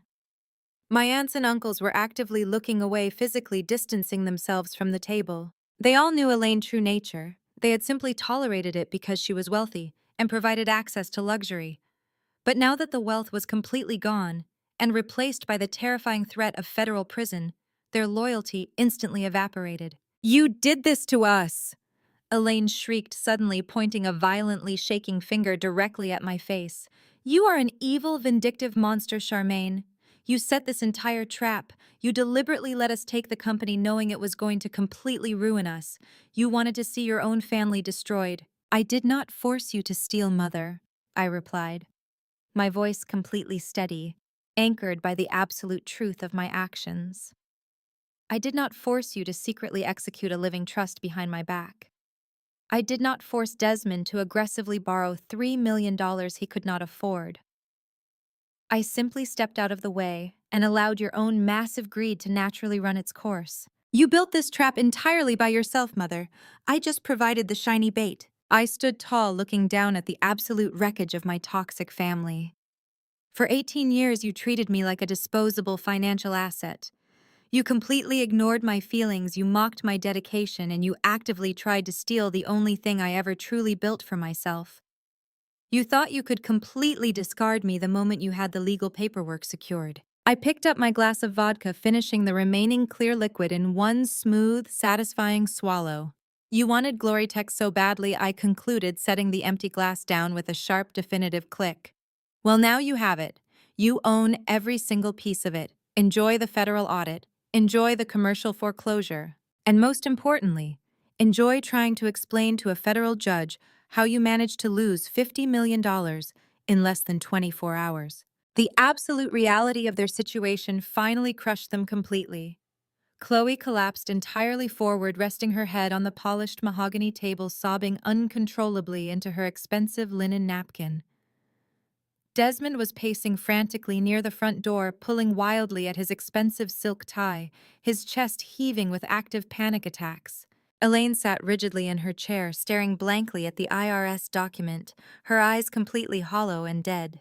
The glorious Thanksgiving feast I had purchased sat entirely untouched, rapidly cooling in the center of the table. The perfectly roasted turkey, the expensive imported wines, the elaborate side dishes, none of it mattered anymore. The entire atmosphere of the room had completely shifted from a celebration of their stolen wealth to a terrifying funeral for their destroyed futures. I had successfully delivered the final fatal blow. I had completely exposed their massive lies, completely obliterated their stolen material wealth, and legally secured my entire corporate empire without breaking a single law. They had desperately tried to execute the ultimate betrayal, and they had spectacularly failed. As I stood at the head of the table watching them actively drown in the devastating consequences of their own toxic actions, I felt absolutely no guilt. I felt no pity. I only felt an incredible, overwhelming sense of absolute liberation. The heavy, suffocating chains they had wrapped around my life for 36 years were finally completely broken, and I was completely free. The suffocating silence holding the room captive was violently shattered by Desmond. He had spent his entire adult life carefully curating an image of untouchable wealth and masculine authority. But the stark reality of federal prison completely shattered his fragile ego. He looked at the IRS document sitting in front of Elaine and then slowly turned his gaze toward Chloe. His face contorted into a mask of pure, unadulterated hatred. He let out a sound that was half gasp and half primal scream. He grabbed his crystal wine glass and hurled it violently across the room. It shattered against the custom brick fireplace, sending shards of expensive glass and dark red wine raining down onto the pristine white rug. Chloe screamed, covering her face with her arms as if he might strike her next. Desmond did not even look at her. He marched around the large dining table, his heavy footsteps vibrating through the hardwood floorboards, until he was standing directly over his sobbing wife. "You lied to me," he spat, his voice trembling with a mixture of intense rage and absolute terror. "You and your psychotic mother dragged me into a federal crime. I am not going to prison for you, Chloe. I am not going to spend the rest of my life paying off millions of dollars in toxic commercial debt because you were too stupid to read a corporate contract." Chloe reached up desperately, grabbing handfuls of his expensive tailored suit jacket. "Desmond, please do not leave me," she begged, her mascara running down her cheeks in thick, dark streaks. "We are married. We took vows in front of God. You promised to stand by me no matter what happened." Desmond violently ripped himself out of her desperate grasp. His sudden aggressive movement sent her sprawling awkwardly back into her chair. "The only thing I am standing by is a criminal defense attorney," he roared, pointing a shaking finger at her tear-stained face. "I am calling my lawyer the second I walk out of this house. I am filing for divorce first thing Monday morning. I will testify against both of you to the federal investigators if it means keeping my own name off a criminal indictment. I am going to tell them everything you did. You are completely on your own." He did not wait for her pathetic response. He turned on his heel and stormed furiously out of the dining room, knocking over a heavy wooden chair in his blind panic. A few seconds later, the heavy oak front door slammed shut with such incredible force that the crystal chandelier above our heads violently rattled. Chloe collapsed completely onto the floor, burying her face in the expensive carpet, howling in pure, agonizing despair. Her perfect marriage, her fake wealth, and her entire carefully constructed identity had evaporated in less than 5 minutes. With Desmond gone, the remaining fragile pieces of Elaine's false reality rapidly crumbled. The proud, arrogant matriarch who had spent the last 36 years ruling our entire family with an iron fist completely vanished. In her place was a terrified, desperate old woman staring directly into the absolute abyss of total financial ruin and severe criminal prosecution. She looked down at Chloe, crying hysterically on the floor, unable to offer her favorite daughter a single word of comfort. Then she slowly stood up from her chair. Her legs were shaking so badly she could barely support her own body weight. She stumbled awkwardly around the edge of the large mahogany table, completely ignoring the shocked stares of my aunts and uncles who were already quietly gathering their winter coats to escape the incredibly toxic environment. Elaine stopped just a few feet away from where I was standing. For a brief moment, I thought she might actually try to physically attack me or scream more pointless, empty threats. Instead, she did something I had never seen her do in my entire life. She collapsed heavily to her knees. The dull thud of her kneecaps hitting the solid hardwood floor echoed loudly in the quiet room.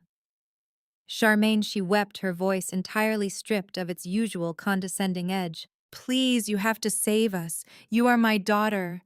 You are my firstborn child. I carried you in my womb. You cannot just stand there and proudly watch your own flesh and blood go to a federal prison."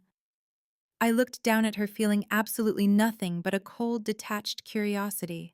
The emotional manipulation that would have instantly broken my heart just a year ago now simply bounced harmlessly off my thick psychological armor.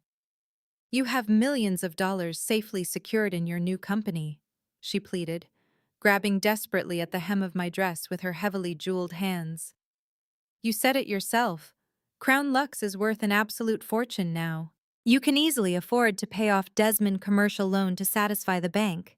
You can hire the best corporate tax attorneys in the entire country to quietly settle the federal audit before the investigators issue criminal arrest warrants. Just transfer the necessary funds, Charmaine. We can fix this quietly. The Lord commands us to forgive those who trespass against us. Family takes care of family. We made a terrible mistake, but we are still your family. You have to bail us out. You owe it to your mother." I slowly took a deliberate step backward, physically forcing her to release her desperate, pathetic grip on my clothing. I looked down at the pathetic woman who had intentionally painted my childhood bedroom the wrong color just to prove she owned my soul. I looked at the woman who had happily handed my entire life work to my sister over a brunch of avocado toast and mimosas. "Family takes care of family," I repeated, letting the hypocritical words hang heavily in the freezing cold air of the dining room. "That is a truly beautiful sentiment, Mother. But it is entirely fascinating how that specific moral rule only seems to magically apply when you are the one standing directly on the edge of the terrifying cliff. Where exactly was that fierce family loyalty when you secretly signed a legal document intentionally designed to leave me completely bankrupt and homeless? Where was that beautiful Christian grace when you sat across from me at Le Petit Chateau drinking expensive imported champagne and smiling warmly to my face while you actively planned to steal the $50 million company I built with my own two bare hands?" Elaine sobbed uncontrollably, covering her face with her shaking hands, entirely unable to maintain eye contact with the daughter she had so deeply wronged. "You do not get to continuously weaponize the sacred concept of family only when it conveniently serves your desperate need for financial survival." I continued, my voice rising slightly, carrying the immense heavy weight of decades of unexpressed agonizing pain.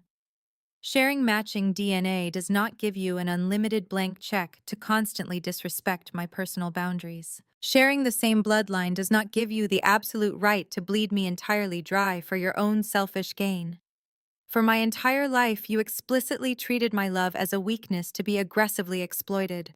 You demanded my absolute, unwavering loyalty while completely denying me even the most basic human respect. You truly thought being my mother gave you the ultimate, undeniable authority to treat me like a disposable, temporary stepping stone for Chloe unearned happiness. Well, Mother, that stepping stone just permanently shattered your entire perfectly constructed world. I am absolutely not opening my personal checkbook to save you from the very federal trap you so eagerly and arrogantly built for me. You desperately wanted to play the high-stakes, dangerous game of corporate theft, and now you have to pay the ultimate massive price. The Internal Revenue Service investigators do not care about your fake Christian facade, and they certainly do not care about your manipulative tears. They only care about the millions of dollars you actively stole from the government to buy designer clothes and fake real estate. I turned my attention to the remaining extended family members who were standing silently near the dark hallway, watching the brutal reality unfold with wide, terrified eyes. "If any of you feel incredibly generous today," I announced, gesturing openly toward my mother, still kneeling miserably on the floor, "you are more than welcome to empty your own personal bank accounts to pay her massive federal penalties. But as for me, my financial and emotional obligations to this highly toxic group of people are permanently and unequivocally terminated." "You desperately wanted to run Glory Tech, Mother," I said, looking down at her one final time. "So run it." I turned away from her pathetic, sobbing figure, feeling incredibly lighter and more genuinely powerful than I ever had before in my entire life. I walked calmly toward the kitchen, leaving the absolutely destroyed remnants of my former abusers to choke slowly on the bitter, toxic ashes of their own monumental greed. I did not look back even once. The heavy chains of my past were officially broken, and my brilliant future was waiting just outside those doors. The heavy silence in the dining room was broken only by the sound of my sensible heels clicking against the polished hardwood floor as I walked back from the kitchen. My mother and sister were exactly where I had left them. Elaine was still kneeling on the expensive rug, looking entirely defeated, while Chloe remained slumped across the dining table, wiping her ruined makeup with a stained linen napkin. I walked over to the mahogany sideboard and calmly picked up my crystal glass of premium vodka. The ice had melted slightly, but the clear liquid still burned perfectly. I took a slow, deliberate sip, savoring the sharp, cold taste as it slid down my throat. Then I turned to face the two miserable women who had spent my entire life trying to tear me down. There is just one final piece of business we need to conclude tonight. I announced, my voice echoing clearly through the vaulted ceilings of my beautiful home. Elaine slowly raised her head, her eyes red and puffy from her pathetic tears. "What else could you possibly do to us, Charmaine?" she whispered hoarsely. "You have already taken absolutely everything we had." "I have not taken anything from you, Mother," I corrected her sharply. "But I am absolutely going to take back what rightfully belongs to me." "You both seem to have conveniently forgotten whose roof you are currently sitting under. You are eating the lavish turkey I purchased, drinking the expensive imported wine I selected, and sitting on the luxury furniture I bought with my own hard-earned money. This massive colonial estate does not belong to the family. It belongs entirely to me. My name is the only name listed on the official property deed and the mortgage." Chloe lifted her head from the table, her face twisted in pure confusion. "What are you talking about, Charmaine?" she sniffled, wiping her nose with the back of her trembling hand. "We know it is your house. We came here to celebrate the Thanksgiving holiday weekend with you. Our luggage is completely unpacked upstairs in the guest suites. We are supposed to be staying here until Sunday afternoon. That was the original family plan. You cannot just bring that up right now while our entire lives are actively falling apart. We need a safe place to stay tonight." The original family plan was based on the false assumption that you were going to successfully steal my $50 million software empire, I replied smoothly, taking another sip from my crystal glass. "Since that ridiculous fantasy has spectacularly crashed and burned, the original family itinerary is officially canceled. I am formally revoking my invitation. You are no longer welcome inside my home. I am giving you both exactly 30 minutes to go upstairs, pack your expensive designer bags, and get completely off my property. If you are still here in 31 minutes, I am calling security." Elaine gasped loudly, clutching her chest as if I had just physically struck her. "Charmaine, you cannot be serious," she cried, struggling awkwardly to her feet. "It is completely freezing outside. It is Thanksgiving night. We drove 3 hours to get here, and Desmond took the only luxury vehicle we had when he stormed out. How are we supposed to get back to the city? Where are we supposed to go? You cannot simply throw your own mother and your grieving sister out onto the cold street in the middle of the night like common stray animals." "You are highly resourceful women," I answered, my voice entirely devoid of any warmth or basic sympathy. "You managed to successfully execute a highly complex federal tax fraud scheme for 3 consecutive years, so I am absolutely certain you can figure out how to order a simple taxi service from your smartphones.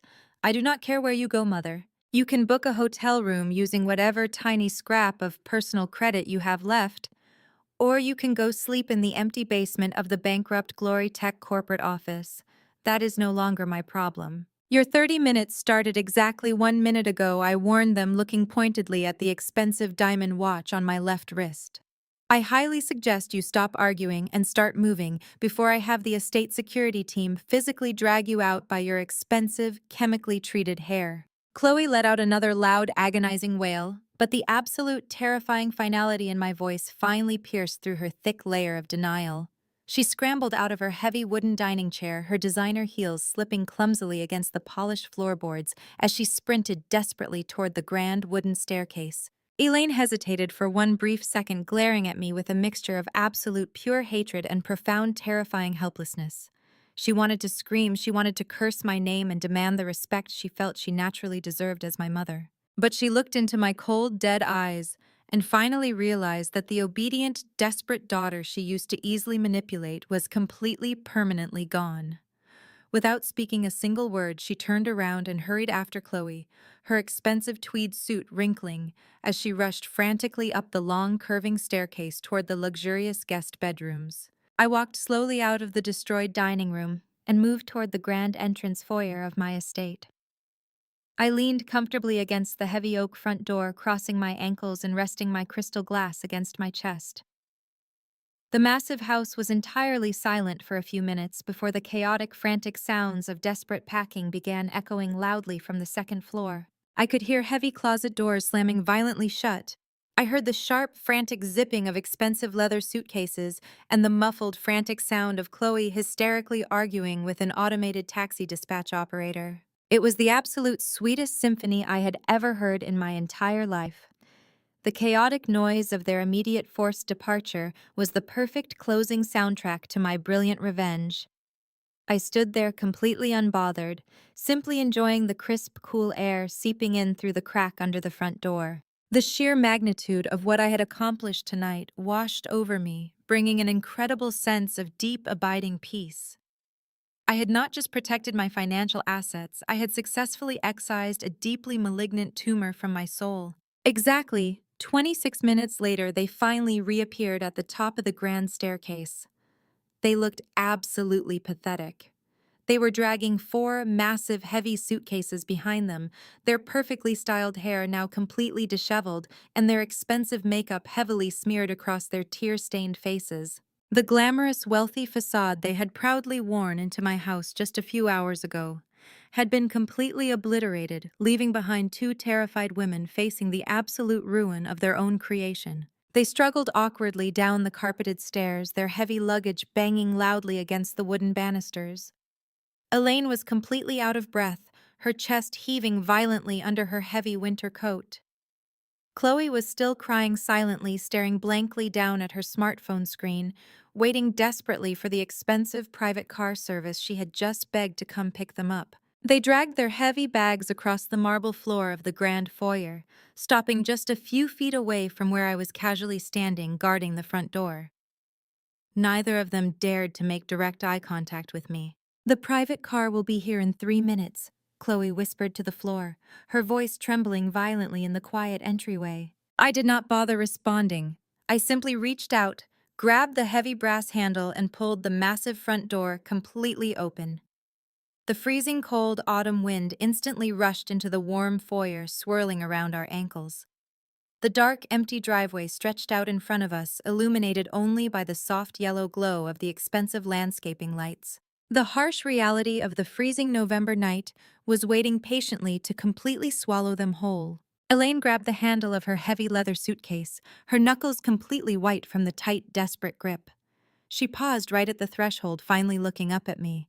Her eyes were completely hollow, entirely drained of the arrogant, toxic fire that had fueled her entire miserable existence. "You will regret this, Charmaine," she rasped, her voice incredibly weak and shaky. "God sees everything you have done here tonight. He will punish you for turning your back on your own blood. You are going to die alone, and nobody will be there to mourn your miserable passing." I smiled warmly, taking the very last sip of my premium vodka. The clear liquid burned perfectly, coating my throat with a deeply satisfying warmth. I would much rather die entirely alone in a massive, successful empire I built myself than live another single miserable day surrounded by toxic parasites who only love me for my bank account, I replied softly. "Goodbye, Mother. Have a truly wonderful life." She stepped out into the freezing cold, and I firmly pushed the heavy oak door completely shut right in her face. The sharp, definitive click of the deadbolt echoed loudly through the empty grand foyer, sealing my perfect, absolute freedom forever. 6 months passed. The bitter, freezing winds of that unforgettable November night had long since surrendered to the bright, warm sunshine of a beautiful late May morning. I stepped out of my sleek black town car and stood on the vibrant, bustling sidewalk, looking up at the towering glass facade of the Crown Lux Technologies headquarters. The massive building was located right in the absolute center of the city, most prestigious financial district, a significant and highly deliberate upgrade from the old Glory Tech offices. I walked through the revolving glass doors and was immediately greeted by the incredibly energetic hum of a rapidly expanding software empire. The sleek modern lobby was completely flooded with natural light reflecting beautifully off the polished marble floors and the massive silver Crown Lux logo mounted proudly behind the main reception desk. I took the private express elevator directly to the top floor, stepping out onto the executive level. My assistant Maya was already sitting at her custom-designed desk reviewing the morning schedule. When she saw me, she offered a bright, genuine smile that reached all the way to her eyes. She was thriving in her new role, officially promoted to Director of Executive Operations and earning double her previous salary. The entire atmosphere of the new company was completely different. There was absolutely no toxic family drama, no arrogant nepotism, and no hidden financial theft. Crown Lux was a meticulously oiled machine functioning purely on absolute merit and raw technological innovation. In just 6 short months, our corporate valuation had completely skyrocketed. We had not only retained every single major enterprise client from the old Glory Tech roster, but we had aggressively acquired dozens of massive new international accounts. Crown Lux was now officially valued at over $100 million, entirely doubling the absolute peak worth of my previous stolen company. I walked into my massive corner office, placing my designer handbag on the expansive glass desk. I poured myself a fresh cup of artisan coffee and stood by the floor-to-ceiling windows looking out over the sprawling city skyline. It was a spectacular view, completely unobstructed and entirely mine. As I took a slow, satisfying sip of the hot coffee, my mind naturally drifted toward the spectacular karmic justice that had completely decimated the toxic people who had so eagerly tried to destroy my life. The fallout from that explosive Thanksgiving dinner had been absolutely biblical in its total destruction. The Internal Revenue Service had moved with terrifying aggressive speed, completely dismantling my mother and sister fake corporate empire in a matter of days. Desmond had actually kept his furious promise. The very following Monday morning, he had aggressively retained a cutthroat divorce attorney and formally filed for immediate separation from Chloe. He was absolutely determined to completely distance himself from the massive federal tax fraud investigation. Their divorce proceedings quickly became a highly public, incredibly bitter spectacle playing out viciously in the local tabloids and across all social media platforms. They actively dragged each other through the absolute lowest layers of the mud, publicly leaking humiliating text messages and accusing each other of horrific financial mismanagement. But Desmond's aggressive legal posturing ultimately did not save him from his own massive, arrogant stupidity. The commercial bank had entirely refused to negotiate any terms regarding his defaulted $3 million loan. They aggressively repossessed his shiny new Rolls-Royce right out of a public parking lot in broad daylight.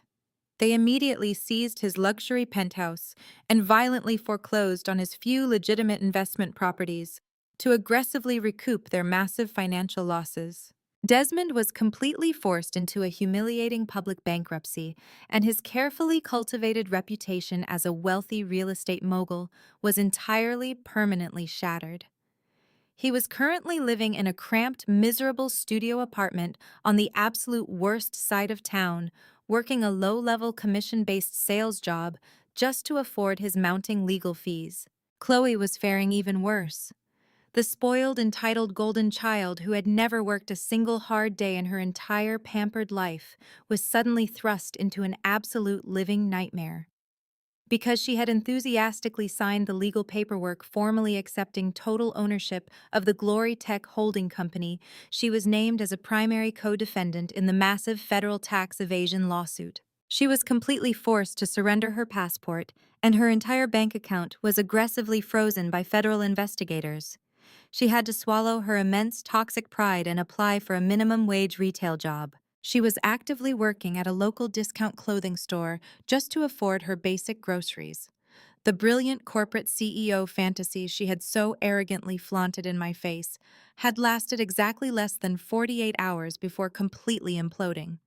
And then there was Elaine. My manipulative, arrogant mother had finally encountered a massive, terrifying problem she could not simply gaslight her way out of. The federal government did not care about her manipulative tears, and they certainly did not care about her highly selective Christian morality. The IRS investigators meticulously traced every single stolen dollar directly back to her. They traced it directly back to her original hidden authorizations. To avoid a lengthy and highly publicized federal prison sentence, Elaine was completely forced to agree to a devastating plea deal. She had to legally liquidate absolutely everything she owned to pay back the massive stolen funds and the associated catastrophic financial penalties. The federal government aggressively seized her massive retirement accounts, her expensive designer jewelry collection, and her pristine luxury vehicles. But the absolute most satisfying blow was when the bank officially foreclosed on the sprawling, pristine colonial home where I had grown up. The beautiful manicured lawn, the heated swimming pool, and the pale blue bedroom where I had spent my entire childhood desperately seeking her conditional approval were all completely auctioned off to the highest bidder to satisfy her massive government debt.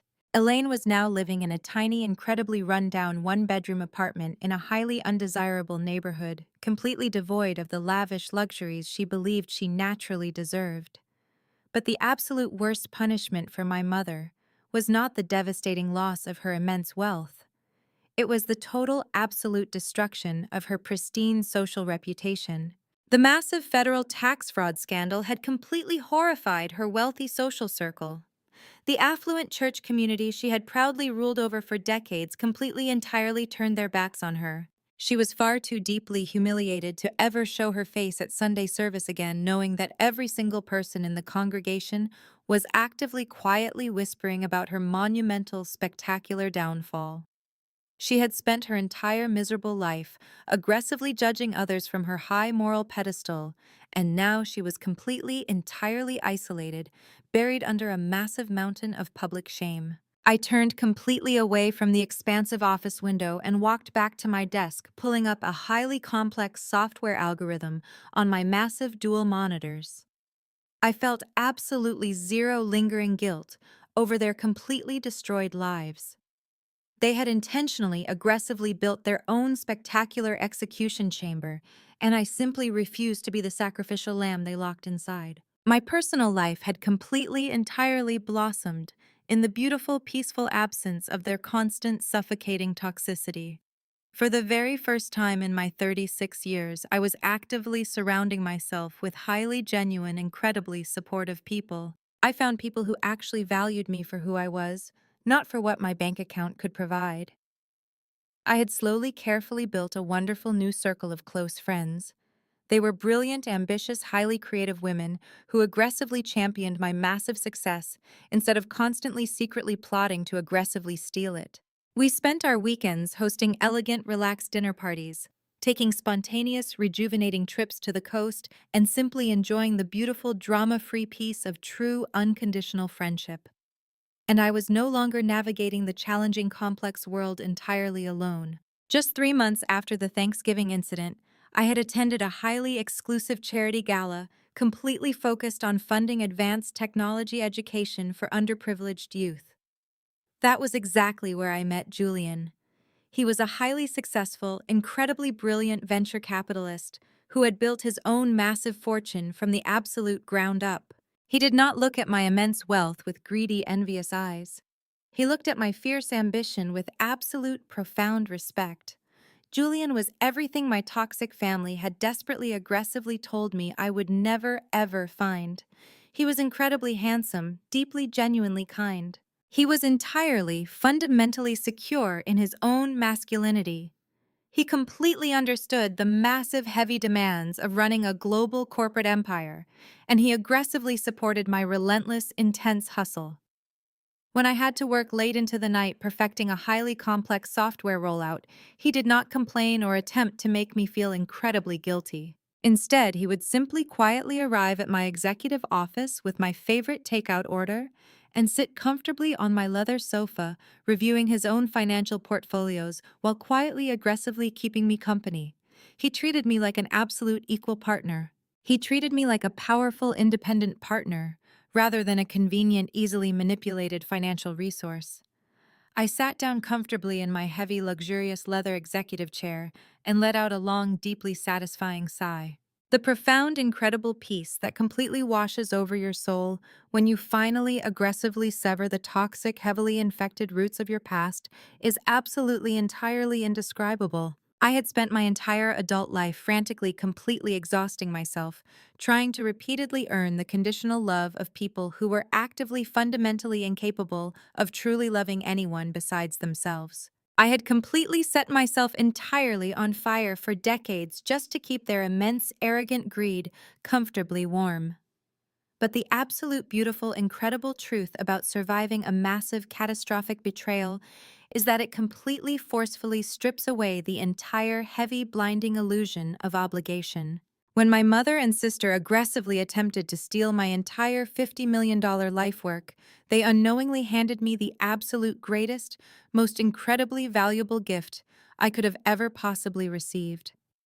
They completely forcefully gave me the undeniable, unshakable permission to finally walk away without a single tiny ounce of lingering regret. I looked at the silver-framed photograph sitting proudly on the very front corner of my expansive mahogany desk. It was a candid, beautiful picture Julian had completely secretly taken of me during a recent peaceful weekend getaway to the snow-covered mountains. In the vibrant image, I was laughing completely genuinely, my head thrown back and my bright eyes shining with absolute, pure, unadulterated joy. I looked incredibly completely free and unconditionally happy. The immense emotional chains that had heavily bound me to my toxic past were finally fully shattered, because I truly finally was entirely free. I look away from the photograph on my desk and look directly at you watching this video right now. Yes, you. The woman sitting there with a heavy heart, wondering if you are crazy for feeling completely exhausted by the very people who are supposed to love you unconditionally. I decided to share my story today because I know for an absolute fact that I am not the only one who has lived through this incredibly specific type of private nightmare.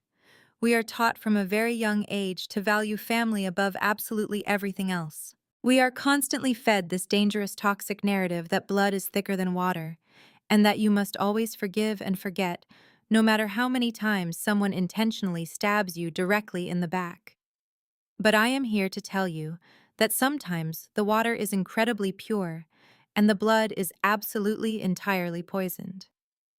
As Black women, we carry an even heavier invisible burden. We are constantly aggressively pushed into the suffocating mold of the strong Black woman. Society expects us to be completely unbreakable. Our families expect us to be the perpetual, endless providers. We are supposed to endure massive emotional abuse, carry the heavy financial weight of our entire extended families, and swallow our own agonizing pain without ever shedding a single visible tear. We are heavily praised for our remarkable resilience, but nobody ever stops to gently ask why we are constantly forced to be so incredibly resilient in the very first place. They happily applaud our magical ability to survive massive trauma while actively being the exact people actively inflicting that trauma upon us.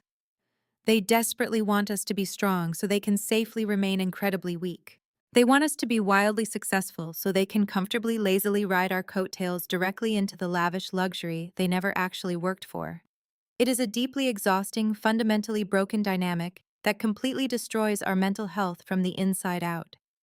For decades, I completely bought into that massive toxic lie. I truly thought if I just worked harder, if I just built a bigger company, if I just bought them more expensive things, they would finally eventually see my true human value.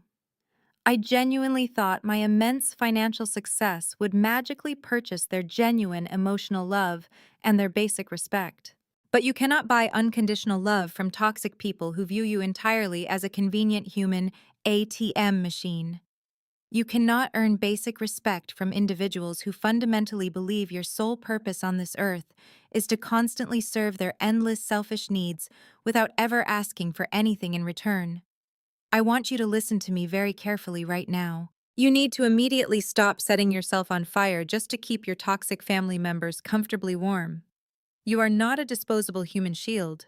You are not a designated financial savior born to aggressively carry the incredibly heavy mistakes of completely capable adults.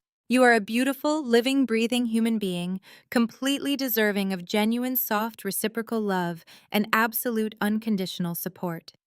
When you continuously allow toxic relatives to completely ignore your boundaries, you are actively teaching them that your personal comfort is completely expendable. You are actively teaching them that they can continuously, blatantly disrespect you and still somehow retain full, unrestricted access to your valuable time, your hard earned money, and your precious emotional energy.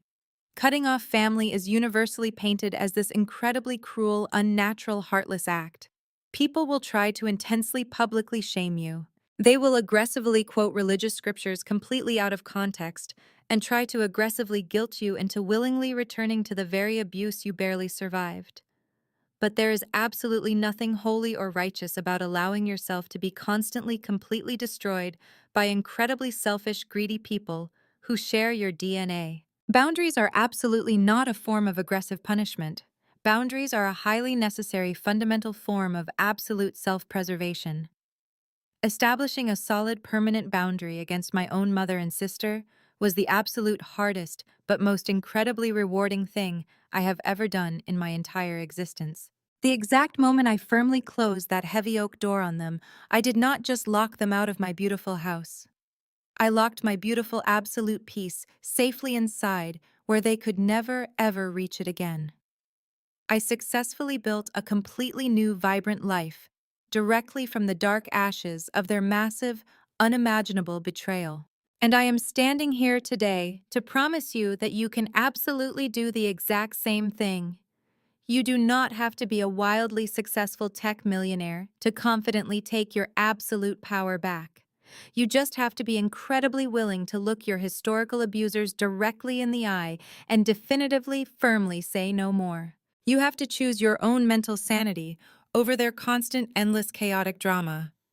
Always remember this one incredibly important truth as you navigate your own complex, difficult journey, moving completely forward. Your success is your best revenge, but your peace is your greatest prize. Do not ever let anyone convince you otherwise. If my deeply personal story resonated with you today, I desperately want you to know that you are completely, entirely seen. You are absolutely not alone in this incredibly heavy, incredibly difficult, invisible battle. I truly want to hear your powerful voices today. Go directly down to the comment section right now and bravely share your own personal stories of massive family betrayal. Tell me exactly how you finally found the immense, undeniable courage to permanently set firm, unyielding boundaries with the incredibly toxic people in your own life. Let us actively build a strong, fiercely supportive online community where we can aggressively, positively uplift and entirely validate each other every single day.